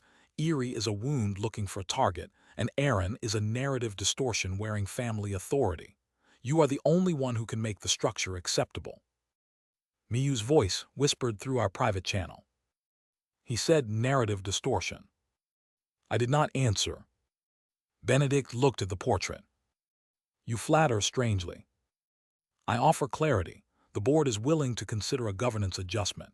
Aaron remains sponsor face. You take operational authority. Maria reports through Academy security. Miyu's evidence receives board custody. Eerie receives protected status outside direct Stingray sponsorship. Beautiful. A perfect version of separation, dressed as promotion. Benedict asked, and Aaron. Contained by responsibility, watched by procedure, reduced from center to symbol. Eerie muttered, I hate him. Benedict was silent long enough that my hand tightened. Then he said, tempting. The word landed like a knife because it was honest. Halden knew it too. You could save the class from him. Benedict laughed softly. That is the best version of betrayal, is it not? Save everyone from the monster and end up in charge of what survives. Would that be betrayal? Yes, Benedict said. Halden turned. Benedict continued, voice quieter. Not because Aaron deserves loyalty. He is insufferable, secretive, morally alarming. His idea of trust often looks like a trap with better lighting, but the council exists precisely because none of us should take the center quietly. Not him, not me, not the board. Halden's face changed for the first time. Benedict smiled. You offered me Aaron's worst habit with my name engraved on it. Eerie whispered, that was good. Miyu whispered back, very good. Halden's voice cooled. You are refusing a stabilizing adjustment. I am refusing a coup, wearing committee gloves. Strong language. I have been spending too much time with direct people. Eerie looked pleased. Halden stepped closer. Do you understand the risk of leaving a villain at the center? Benedict's smile vanished. Do you understand the risk of assuming the only alternative to a villain is someone quieter doing the same thing? Silence. Then Halden said, the board will remember your choice. Excellent, Benedict said. I keep records too. He left before Halden could regain the rhythm. When he reached the corridor, Eerie dropped from the mezzanine badly enough to make him jump. Do not do that. You did well. He adjusted his sleeve. Yes, I know. You look tempted. He stopped. I was. She nodded. Still did well. That seemed to affect him more than praise from anyone else would have. He looked away. This class is ruining my emotional discipline. Good. He sighed. Terrible child. Political furniture. He blinked. Then laughed. The correction had tried to fracture Benedict. Instead, it made him define his own line. Not loyalty to me. Loyalty against replacement control. That was better. Less comfortable. Better. When we returned to the lab, Atom V23 pulsed again. Class governance anomaly strengthened. Correction handoff delayed. Threat vector shifting. Benedict read it and groaned. I do one morally acceptable thing, and the invisible nightmare adjusts. Consequences, I said. I prefer bribes. Miyu placed the cuff recorder into evidence. Eerie leaned against the wall. Maria watched me. What? I asked. She said, you wanted to stop him from going. Yes. You did not. No. That was difficult for you. Do not sound pleased. I am noting growth. Do not do that either. For once she almost smiled. Almost. The next vector did not strike Benedict. It struck Maria. The family sent her a sealed personal directive outside my channels. She brought it to the council unopened. That was the first sign it hurt. Maria did not show hurt. She showed operational deviations and let others infer the wound if they were foolish enough to try. The directive sat in the center of the table. Stingray private seal. High authority. Benedict stared at it. That is above my level. Miyu whispered, can we open it safely? Maria said, yes, I have already isolated the carrier. Eerie looked at her. You did not read it. No. Why? Because if I read it alone, I may become the only person responsible for the response. For Maria, that was almost an admission of fear. I opened the directive with her permission. The message appeared. Maria is to return to family custody for loyalty evaluation. Replacement security unit will arrive within 6 hours. Aaron Stingray is to comply. Non-compliance will be interpreted as obstruction of family containment. No mention of Kine. No mention of evidence. Just Maria.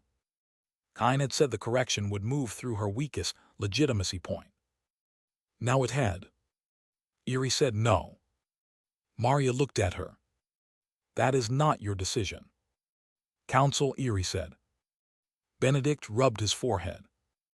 This family is going to give me an ulcer in places I do not have organs. Miyu's hands trembled. If they replace Maria, the replacement will not know the correction pattern, or us, or Kine's containment, or the lab traps. That is unsafe. Benedict nodded. Operational argument.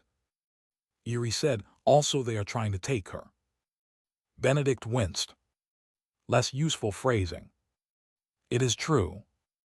Maria stared at the directive. I may be compromised. The room went quiet. She continued calmly. I have delayed reports, participated in council decisions, and withheld identity-related suspicions from direct family escalation. From the family's perspective, loyalty evaluation is reasonable. Maria, I said. She looked at me. The old me would have ordered her to stay. The old Aaron would have punished the family's implied ownership by asserting his own. Neither was acceptable. What do you want? I asked. The question disturbed her more than the directive. For several seconds, she did not answer. I do not know. Truth. Not operational assessment. Truth. Erie said, that counts as not going. Maria looked at her. That is not how orders work. It is how traps work. Miyu nodded quickly. If you go while not knowing what you want, they decide for you. Benedict leaned back. I hate to say this, but the angry child and the terrified genius are correct. Erie frowned. Do not call me child. Do not make it so easy. Maria's gaze moved to me. I still did not order her. The hardest part was silence. She said, if I remain, I defy the family. No, Benedict said, we refrain. Everyone looked at him. His eyes sharpened in the way they did when politics became battle. The family requests loyalty evaluation. We accept the principle. We object to location and replacement timing due to active correction vector pressure. Evaluation may occur on academy grounds with council observation and Kine evidence containment unchanged. Maria considered. They will see that as resistance. It is resistance, Benedict said, with manners. Miyu said, I can attach technical risk. Erie said, I can attach personal witness. Benedict looked pained. Personal witness. She has been protecting us. Maria said, that is not relevant to family loyalty. Erie stepped closer. It is relevant to us. Maria's expression changed by almost nothing. But something in the room shifted. This was not me defending Maria as useful surveillance. This was the class saying the weapon had become part of the room. Not sentimental. Not clean. Operationally inconvenient. Human. Maria looked down at the directive. I choose temporary refusal under council justification. Benedict exhaled. Excellent, we can work with temporary. Erie smiled.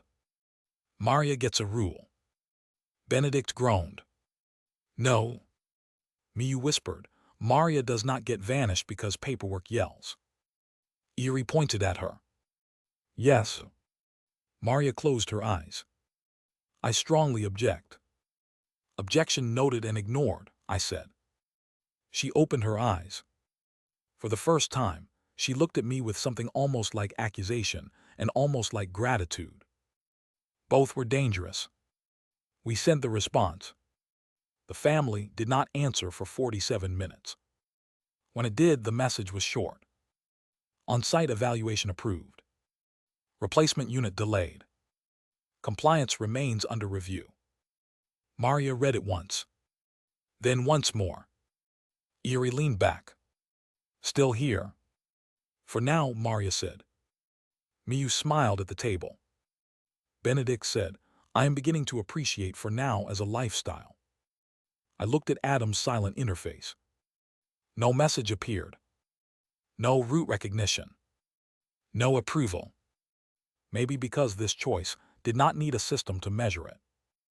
Maria had chosen to delay obedience. The class had chosen to hold her. And I had chosen not to make the choice for her. That was not victory. But it was the kind of instability the correction seemed to hate. Let it hate us. The on-site loyalty evaluation arrived disguised as a medical review team. The family liked layered lies. A security unit would have looked aggressive. A legal unit would have looked political. A medical review team looked concerned, and concern was the cleanest mask for a scalpel.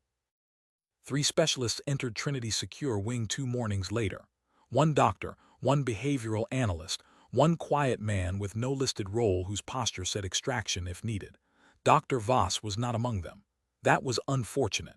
It also told me the family had decided his caution was inconvenient. Maria met them first. Not alone. The new rule demanded something worse. We stood in the council room with the glass wall open to the secure corridor, enough visibility for formality, enough security for force. Benedict had arranged the room, so the family team had to sit facing the class instead of Maria alone. He called it furniture as leverage. I called it one of his less annoying talents. The doctor glanced around the room. This evaluation concerns Maria's assignment status. Yes, Maria said. The behavioral analyst looked at me. Then why is the council present? I answered before Maria could. Because the directive attempted to alter class security, evidence custody, and Kienvelder containment during active correction pressure. The quiet man's eyes shifted when I said correction. Maria saw it. Miyu saw Maria see it. Erie saw Miyu stiffen. Benedict saw all of us and looked faintly miserable. The room was learning to notice together. The analyst opened a file. Maria, have you delayed or reframed family reporting regarding Aaron Stingray's identity anomaly? The first question went straight for the throat. Miyu's fingers tightened around her tablet. Erie's head turned toward Maria. Benedict stopped breathing loudly enough for me to notice. Maria stood very still. Yes, she said.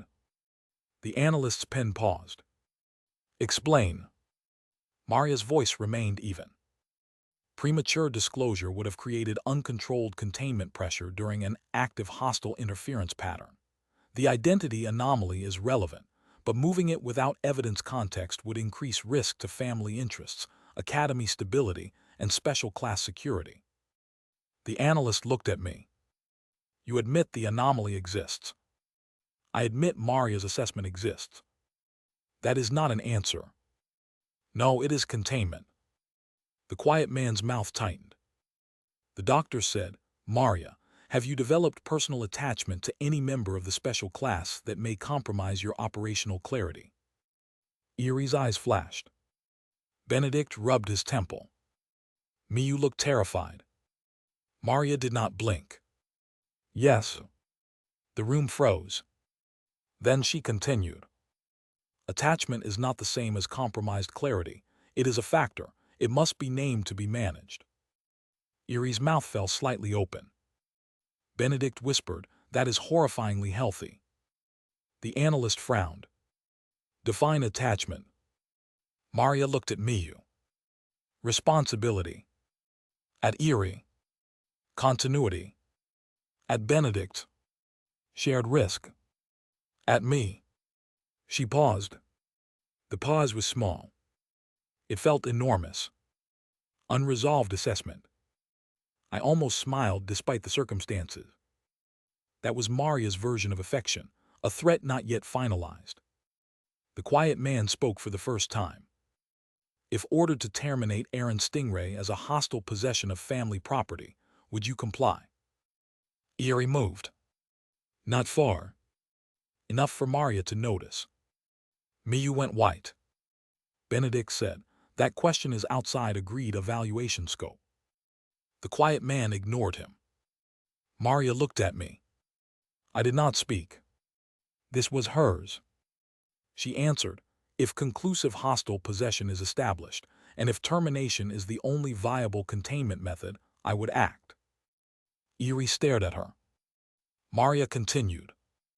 Those conditions are not currently met. The quiet man asked, who decides that? Maria said, not one person. The analyst's expression sharpened. You place counsel process above family order. No, Maria said. I place evidence integrity above premature action. The quiet man leaned back. That is a distinction without loyalty. It is a distinction that preserves useful assets. A family answer. A Maria answer. A lie and not a lie. The doctor turned to Miyu. You hold technical evidence. Miyu swallowed. Yes.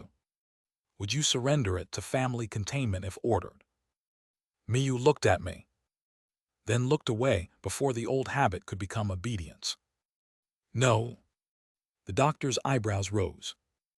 No. No, I would provide verified extracts under chain protection. I would not surrender originals until Kind's implant stabilizes or until I can prove transfer will not destroy context. The quiet man said, you speak as if you have authority. Miyu's hands trembled.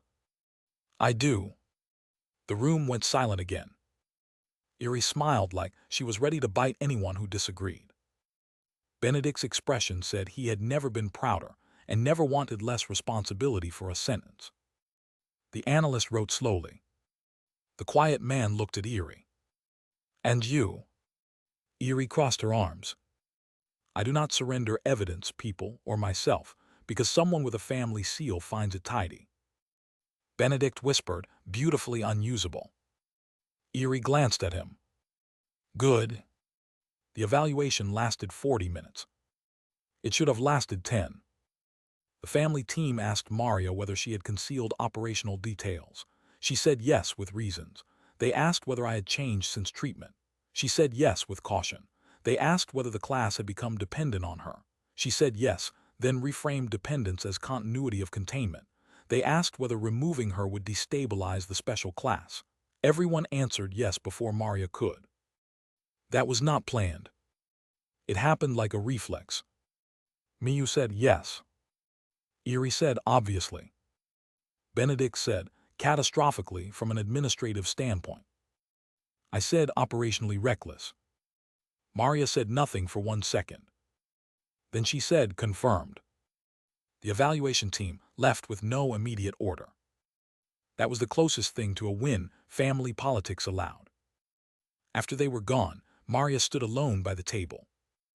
Eerie watched her. You called us attachments. Maria looked at her. Factors. You looked at me when you said continuity. You are very likely to create future emergencies. Eerie smiled. That is almost nice. It is not. Miyu said softly, you called me responsibility. Maria's eyes moved. You require a room where your authority can function without being consumed. Miyu looked down, but this time she did not shrink as far. Benedict leaned back. And me? Maria said shared risk.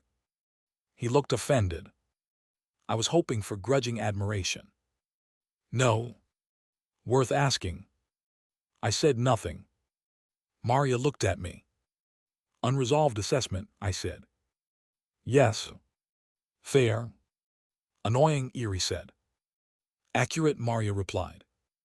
That should have been the end of the evaluation. It was not.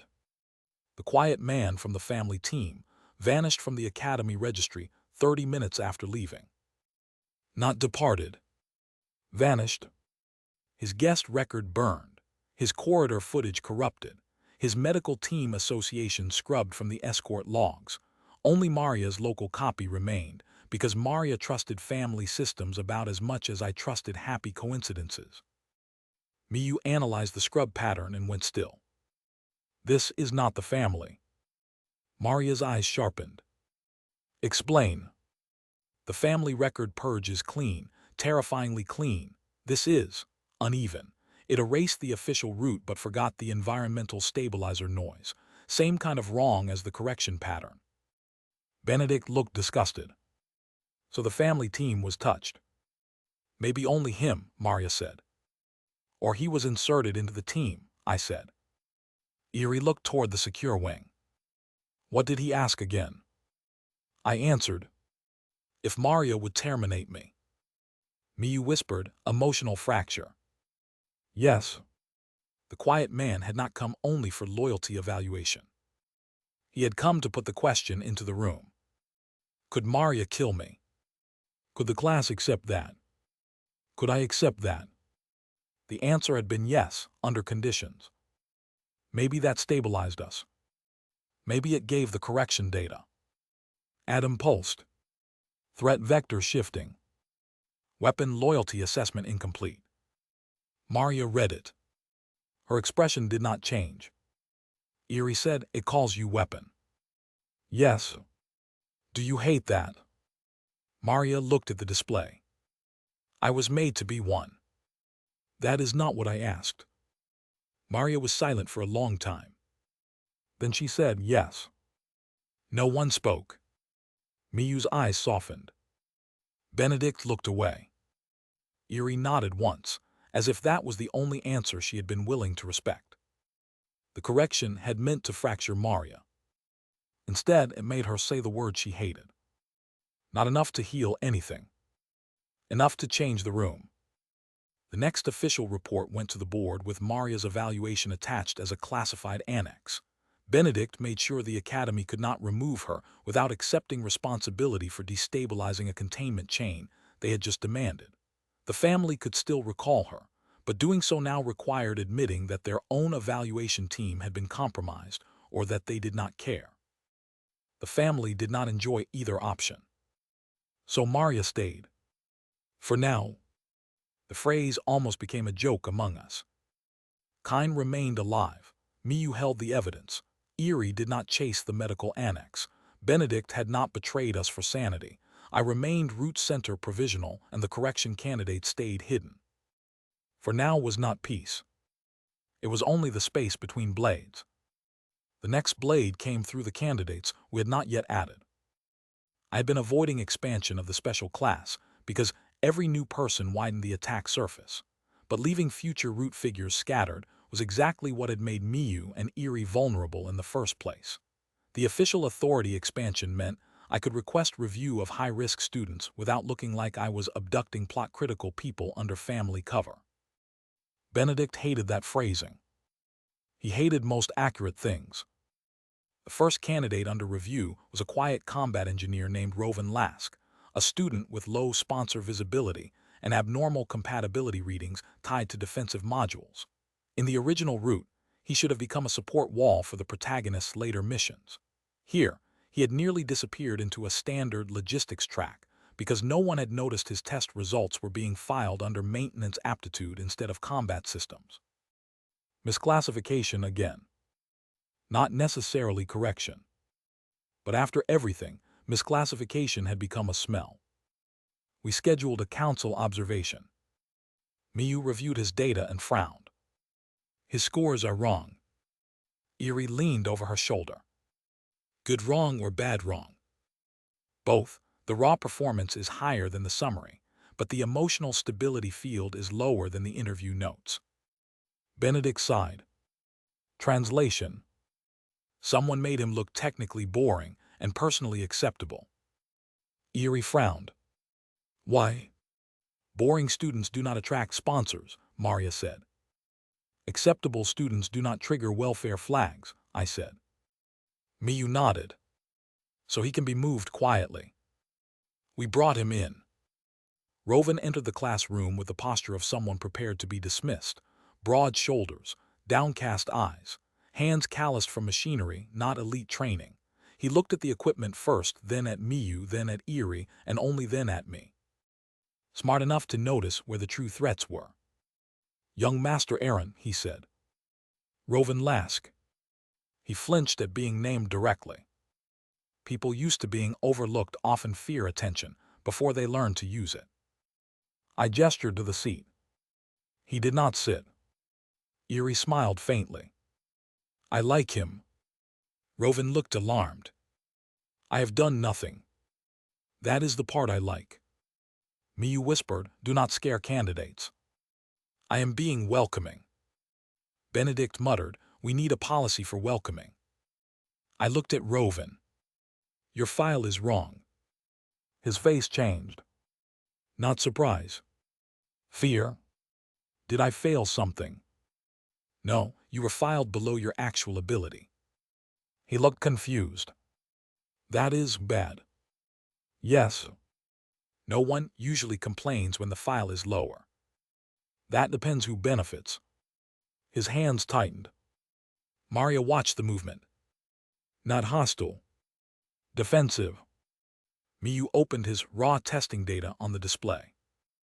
Your module compatibility was categorized as low aggression, low strategic value, but the raw test shows high defensive synchronization under multi-source pressure. Whoever summarized this either missed the obvious or wanted people to miss it. Rovan looked at the data like it belonged to someone else. I thought I was just average. Eerie snorted. That is how they get you. He looked at her. She said, I am not being poetic. It is literally how they get you. Benedict sat forward. Rovan, has anyone outside your assigned faculty contacted you about alternate placement, internships, equipment support, medical review, or private testing? His eyes widened. Yes. The room stilled. Who? I asked. A sponsor assistant. I thought it was standard. They said I was suited for a quiet technical track, better pay later, less risk. Name? He gave it. Maria marked it. Miyu's fingers moved. Eerie watched Rovan. Did you want that? He hesitated. It sounded safe. Safe for who? She asked. He did not answer. Good question. Hard question. The assistant traced back to the same sponsor cluster that had touched Miyu's procurement replacements. Not proof of correction. Proof of hands. Enough. Then the trap triggered. Rovan's student device activated on the table without input. A message appeared. Candidate relocation recommended. Unsuitable convergence risk. Rovan went pale. What is that? Miyu was already moving.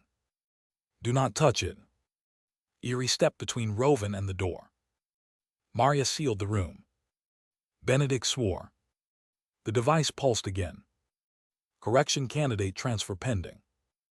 Miyu isolated the signal. It is using his own placement file as a root carrier. I looked at Rovan. You are not average. He stared at me, terrified. That seems bad. It is. Eerie grinned. You will fit in. He looked even more terrified. The correction had made a mistake. It touched a candidate while he was in the room with us. Maybe because our investigation pushed the timing. Maybe because the handoff candidate was still adjusting. Maybe because the vector could not resist correcting convergence. Either way, the special class had a new choice. Protect the candidate, or leave him outside to avoid widening the target. The efficient answer was to keep him near but uninformed. The pact gave us a better ugly answer. I looked at Rovan. This room is dangerous. Joining it makes you visible. Staying outside may let someone move you quietly into a path you did not choose. I will not explain everything today because you would not believe half of it and the other half may get worse when spoken badly. But you deserve the shape of the choice. Rovan swallowed. What choice? Temporary council protection, limited access, full right to leave after initial threat mapping, no hidden relocation. He looked at Eerie. Is that real? She shrugged. Mostly, he is still awful, but the leaving part is real if you say it loudly enough. Miyu nodded. Also if you document it. Benedict pointed at her. Excellent. Rowan looked at Maria. She said, if you join temporary protection, I will monitor external threats. I will not prevent you from leaving unless immediate physical danger is present. He looked at me last. What do you want from me? The same thing everyone wants from you, your usefulness. The difference is that I am saying it while you can still say no. He stared, then sat down slowly. I want to understand what is happening before I say yes. Reasonable. Terrible timing. Progress. Good, I said. Atom pulsed. Candidate convergence contested. Threat vector acceleration probable. Benedict read over my shoulder and said, every time we do the ethical thing, the universe punishes us. Eerie smiled. Then we are doing it loudly enough. Rowan became the class's first protected candidate under the new council rule. Not a member. Not yet. That distinction mattered. He received limited explanation, security warnings, and the right to request distance. Miyu marked his records. Maria traced the sponsor assistant. Benedict filed a placement freeze so no one could transfer him without triggering board review. Eerie showed him how to stand where cameras did not turn fear into guilt. That last part surprised me. She demonstrated twice, impatiently. No, if you stand like you are guilty, they will write guilty. Shoulders straight, not proud, just not begging. Rowan tried. Eerie sighed. You look like a hostage, apologizing for chair damage. I feel like one. Good, stop showing it. Miyu whispered to me, she is teaching. Yes. Should we be concerned? Probably. Rowan's addition changed the correction pattern. Until then, most pressure had hit the known anchors, Miyu, Eerie, Maria, Benedict, me. Rowan's file showed the vector also acted preemptively against possible convergence. It was not only correcting what formed, it was trying to stop the class from becoming large enough to stabilize beyond me. That meant every future candidate was at risk before contact. We needed to move faster. We also needed to move carefully. Those requirements hated each other. The next council session lasted 3 hours and ended with Eerie threatening to throw the candidate list out a window if Benedict used the phrase staggered acquisition one more time. They are not acquisitions, she said. I mean acquisition of review authority. I heard the word. Miyu said, maybe use intake. That sounds like a medical procedure, Benedict said. Maria suggested protective contact. Eerie considered. That is less disgusting. Benedict wrote it down. Fine, protective contact. I looked at the list. Several names, some confirmed from my memory, some flagged by new anomalies, some only suspected. Every name represented a person and a risk. Too much contact made the class look like a recruitment machine. Too little contact left them exposed. Hidden players might already be moving toward the same names. We chose 3. 1 technical support candidate. 1 combat-root anomaly. 1 sponsor-link student whose file was too clean to be believed.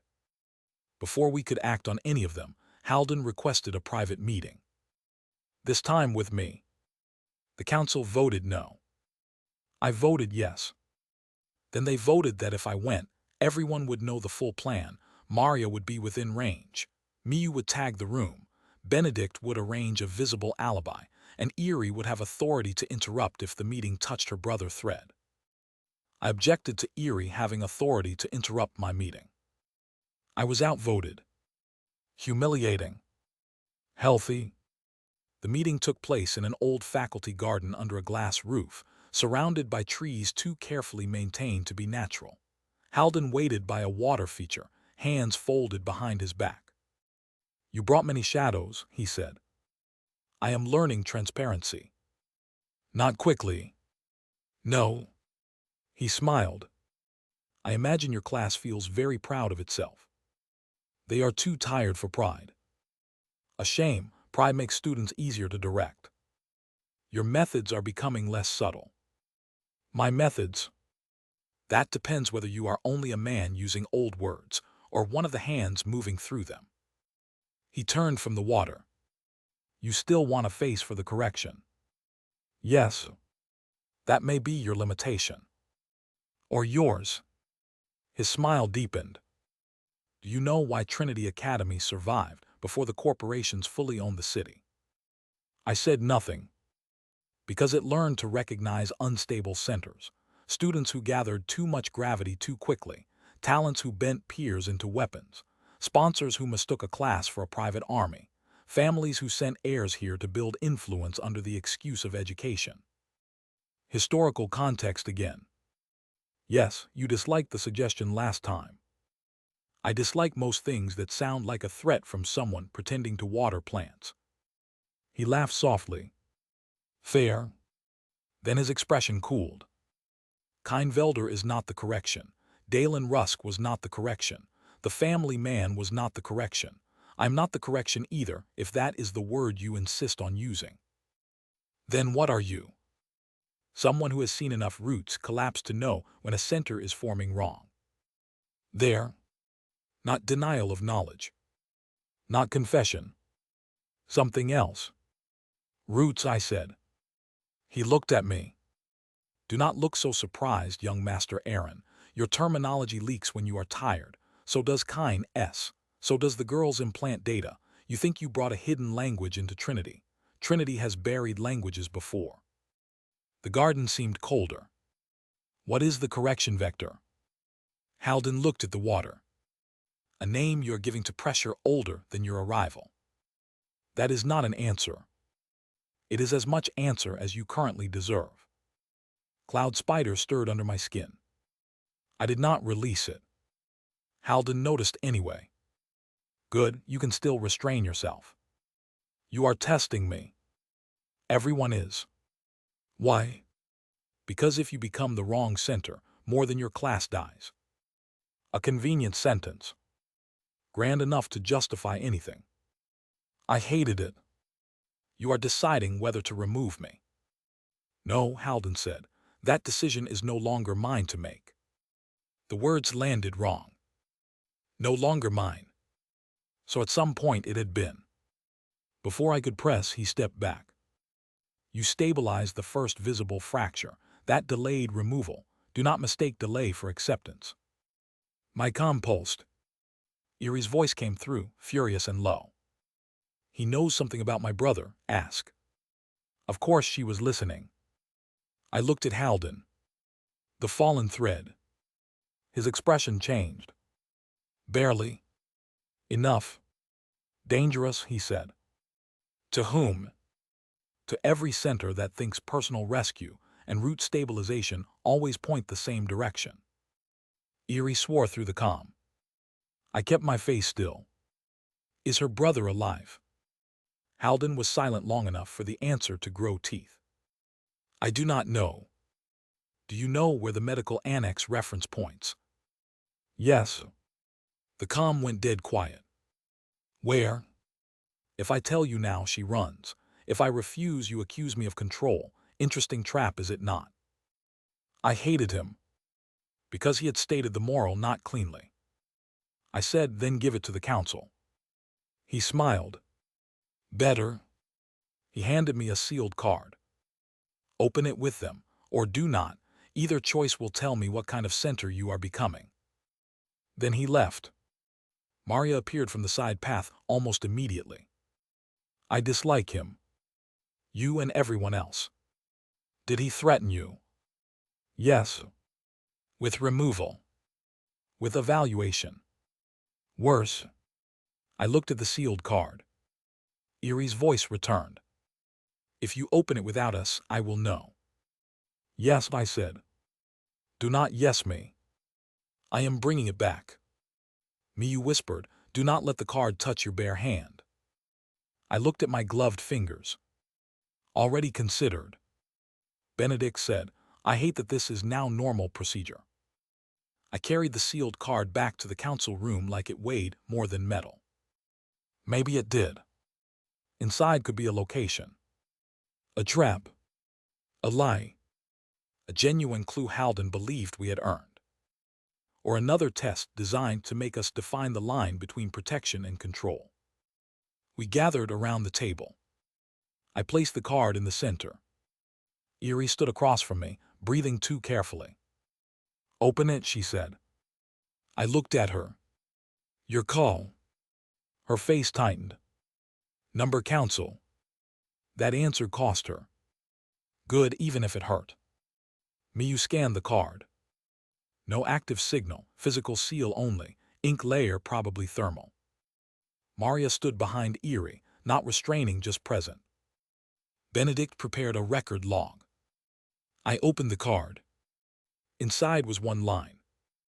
Medical Annex 9 was moved below Sector E after the first Fallen extraction scandal. No address. No coordinates. But enough. Sector E. Of course. The route had dragged us back toward the lower districts where I had first gone to survive. Back toward hidden labs, black markets, exploited geniuses, stolen bodies, and the place where the original protagonist's absence first became a corpse on a screen. Eerie closed her eyes. "My brother is in Sector E." "Maybe," I said. Her eyes opened. "Maybe is not enough." "No." Miyu looked at the card. "Moved below Sector E, that sounds like infrastructure, not only a room." Benedict said, "If an annex was moved after a scandal, there may be buried legal traces." Maria said, "And family redactions." Eerie looked at me. "When do we go?" This was the moment. The old me would have delayed. The reckless version would have promised. The leader I was trying to become had only one honest answer. When we can go without giving the correction exactly what it wants. Her fist hit the table. "That sounds like delay." "It is." She glared. I continued before she could accuse me.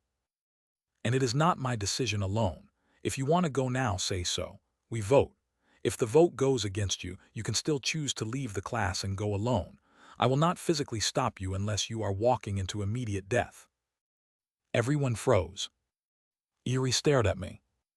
"You would let me leave?" "Yes. Even if it destroys your route." The word root in her mouth sounded like a weapon we had all begun to understand too well. I swallowed the first answer, then gave the truer one. "If my route requires owning you, it deserves to fail." Silence. Benedict looked away. Miyu's eyes shone. Maria watched me like I had placed my throat against a blade and called it strategy. Eerie's face worked through anger, suspicion, grief, and something she hated enough to bury quickly. "I vote wait," she said. The words came out harsh. Almost furious. "I hate it. I hate all of you. I hate him. I hate that I know better now. But I vote wait until we can go properly." Miyu exhaled. Benedict wrote the vote before his hand could shake. Maria nodded. I did not say I was proud of her. That would have been cruel. I said, "Then we prepare." Eerie pointed at me. "If you slow walk this, I leave." "Yes." "Do not sound like you accept that easily." I accepted painfully. She looked away. "Good." That night Atom V23 pulsed. Fallen thread delayed by candidate choice. Root resilience increased. Correction vector pressure rising. I showed it to her first. She read it once. Then said, "Candidate choice." "Yes." "Not your choice." "No." She looked at the message longer than necessary. Then handed the display back. "Good." One word. Again. Enough. Preparation for Sector E began under the shadow of weekly reports. That was the humiliating part of becoming official. Even when the world tried to drag your people into buried medical annexes beneath the lowest district of the city, the Academy still wanted forms by Friday. Benedict called it civilization. I called it evidence that civilization had enemies inside its stationery. He did not appreciate the line. Miyu built a map from dead infrastructure, old delivery grids, black market route chatter, and scraps of Stingray logistics Maria could pull without waking the wrong archives. Sector E did not want to be mapped. It folded over itself through illegal clinics, abandoned transit shafts, service tunnels, gang territory, forgotten corporate shells, and places the city had decided were cheaper to ignore than repair. Every time Miyu added a layer, the map became less like a road and more like a wound. Eerie watched every update. She did not rush the board anymore. That did not mean she was calm. It meant she was spending everything she had not to move before the path was real. Rovan, still provisional and still terrified by the fact that his file had become interesting, sat through one of the mapping sessions and quietly pointed out an old freight stabilizer route that none of us had noticed. Everyone stared at him. He looked alarmed. What? Miyu enlarged the route. This line should be dead. It is not, Rovan said. Maintenance students use sections of it for unauthorized equipment movement. I mean, allegedly. Benedict looked at him. Allegedly. Rovan went red. I heard things. Eerie grinned. He is learning. I looked at the line. It passed near the probable old annex zone. Useful. Dangerous. Exactly the kind of path the correction would expect desperate people to take if they learned the right rumor. Good, I said. Rovan looked like praise physically hurt. Miyu whispered, that happens. Eerie nodded. You get used to it. No one should get used to praise from Aaron, Benedict said. It usually means you are about to become useful. Rovan looked more alarmed. Accurate. Not helpful. The class had expanded by one provisional candidate, one unresolved brother thread, one delayed family recall, one preserved but damaged hidden reader prisoner, and one possible institutional actor who knew more than he admitted. Every solution increased the surface area. Every surface area created a new place for correction pressure to land. And still, the route felt less fragile than before. Not safer. Less lonely. That difference mattered. The true climax of that first public survival did not happen in Sector E. It happened before we reached it. Trinity announced an emergency closed review of the special class's field authorization request. Benedict had filed it carefully, with enough legal cover to make refusal costly and enough vagueness to avoid revealing the annex. The review should have been unpleasant but manageable. Then Halden attached an addendum. Subject, temporary suspension of all external movement pending root center stability review. He used the phrase openly this time. Root center. Not in a hidden message, not in Kind's implant, not in a private garden. In a board addendum. Miyu saw it first and nearly dropped her tablet. Benedict read it and went absolutely still. Maria's face closed. Eerie's voice became quiet. That is about you. Yes. And us. Yes. Rovan raised a hand slowly. Should I know what root center means? No, Benedict said. Yes, I said. Everyone looked at me. I was tired of making people wait for truths after the words already entered the room. I turned to Rovan. The original person who should have held the main path of future events is gone. The world, or people inside it, or something using both, seems to be testing whether I have become a replacement center. The special class is part of that shift. That makes you relevant and endangered. Rovan stared. I liked it better when my file was boring. Most people do. He sat back down. Miyu looked at me, not with fear this time, but recognition. I had chosen speed over comfort and truth over manageability. Not everything. Not enough to satisfy the universe, but enough to prevent another person from standing inside danger without knowing its shape. The review chamber filled within the hour. Board members. Committee chairs. Sponsor observers. Family remote presence. Halden sat among them, as if he had not just written a phrase that should not exist in official academy language. We stood below again. This time Rovan stood behind the council, provisional, pale and present. The chair opened with no preamble. Young Master Aaron, Director Halden has raised concerns that the special class structure may be creating root center instability. Benedict's fingers flexed around his folder. Miyu's breathing tightened. Eerie looked ready to climb the board platform. Maria watched Halden. I looked at the chair. Define root center. The board stirred. Make them say it. The chair's mouth tightened. Director Halden has submitted a theoretical framework suggesting that certain high-impact student clusters can create disproportionate institutional dependency around a single sponsor figure. A theory, I said. Halden spoke. A pattern. I turned to him. Then present the pattern. He stood. Calm. Prepared. Dangerous. Since Aaron Stingray entered Trinity Academy, multiple high-risk students and candidates have become operationally tied to his authority. Miyu's evidence cannot move without his counsel. Erie's field decisions are shaped by his strategic assessment. Maria's family loyalty has been reframed through his class structure. Benedict's administrative authority now functions in defense of his project. Even provisional candidates are being rerouted before normal academy channels can evaluate them.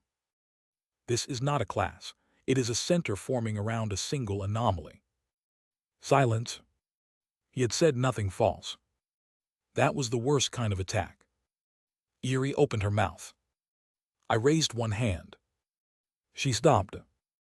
Barely. Halden looked at her. Even now. That almost broke the room. Not because I gave the order. Because she obeyed it. He had turned restraint into evidence of control. A perfect cut. Kine would have admired it. Maybe that was why I smiled. Halden's eyes narrowed. Something amuses you. Yes. Explain. You are late. The board shifted. I stepped forward. Everything you described was true before today. That was the danger. The class formed around me because I had the information, the sponsor authority, the family name, the threat recognition, and the willingness to move while everyone else debated terminology. That was efficient. It was also unstable. Halden's expression changed by a fraction. He had expected denial. I continued. That is why the council exists. The chair looked down at the file. You claim the council solves centrality. No, it contests it. Benedict's eyes sharpened. Miyu looked up. Erie's hand lowered. Maria remained still. I spoke to the board, but the words were for the class too. If I decide silently, the class becomes my weapon. If the board takes control, it becomes the academy's liability structure. If the family takes control, it becomes containment. If sponsors take control, it becomes acquisition.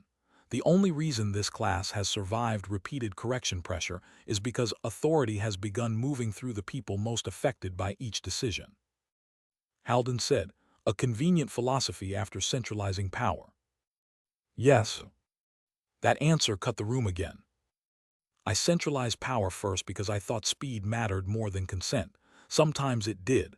Sometimes I was wrong. The correction vector used that wrongness against us. Kine used it. The welfare trap used it. The family order used it. You are using it now. His eyes hardened. I turned slightly. Miyu. She startled. Then understood. She stepped forward. My technical decisions over evidence custody overrode Aaron twice this week. A murmur. Eerie. She stepped beside Miyu. I refused to chase my brother's lead until the council verified it. Aaron did not decide that. I did. The room shifted again. Maria. Maria stepped forward. I delayed a family order under council review, despite direct assignment hierarchy. The family remote presence flickered. Beautifully dangerous.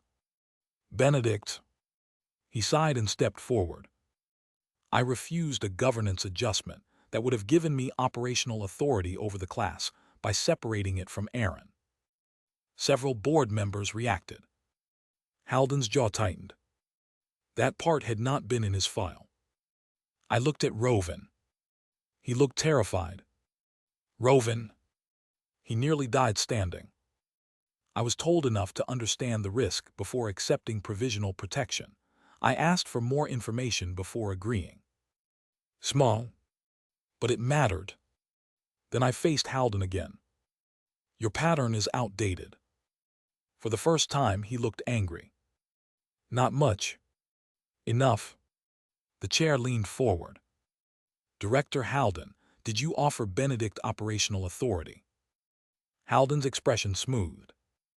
I discussed hypothetical governance adjustments. Benedict smiled. I recorded the discussion. Halden went still.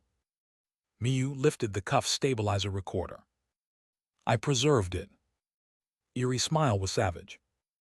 Maria said, chain integrity is complete. The board chamber turned. Halden had not been defeated. Not fully. But he had overreached. In trying to prove I controlled the class, he exposed the exact moment the class had acted without me. That was the first official survival of the special class. Not against a monster. Against a definition. The board suspended the movement ban addendum pending review. It did not approve our Sector E operation yet. It did not condemn Halden. It did not clear us. Institutions do not give clean outcomes when clean outcomes would reveal dirty foundations. But the class remained intact. The council remained recognized.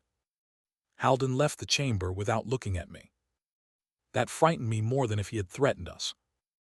In the corridor afterward, Benedict sagged against the wall. I need to stop recording people. It keeps making me relevant. Erie looked at him. You did well.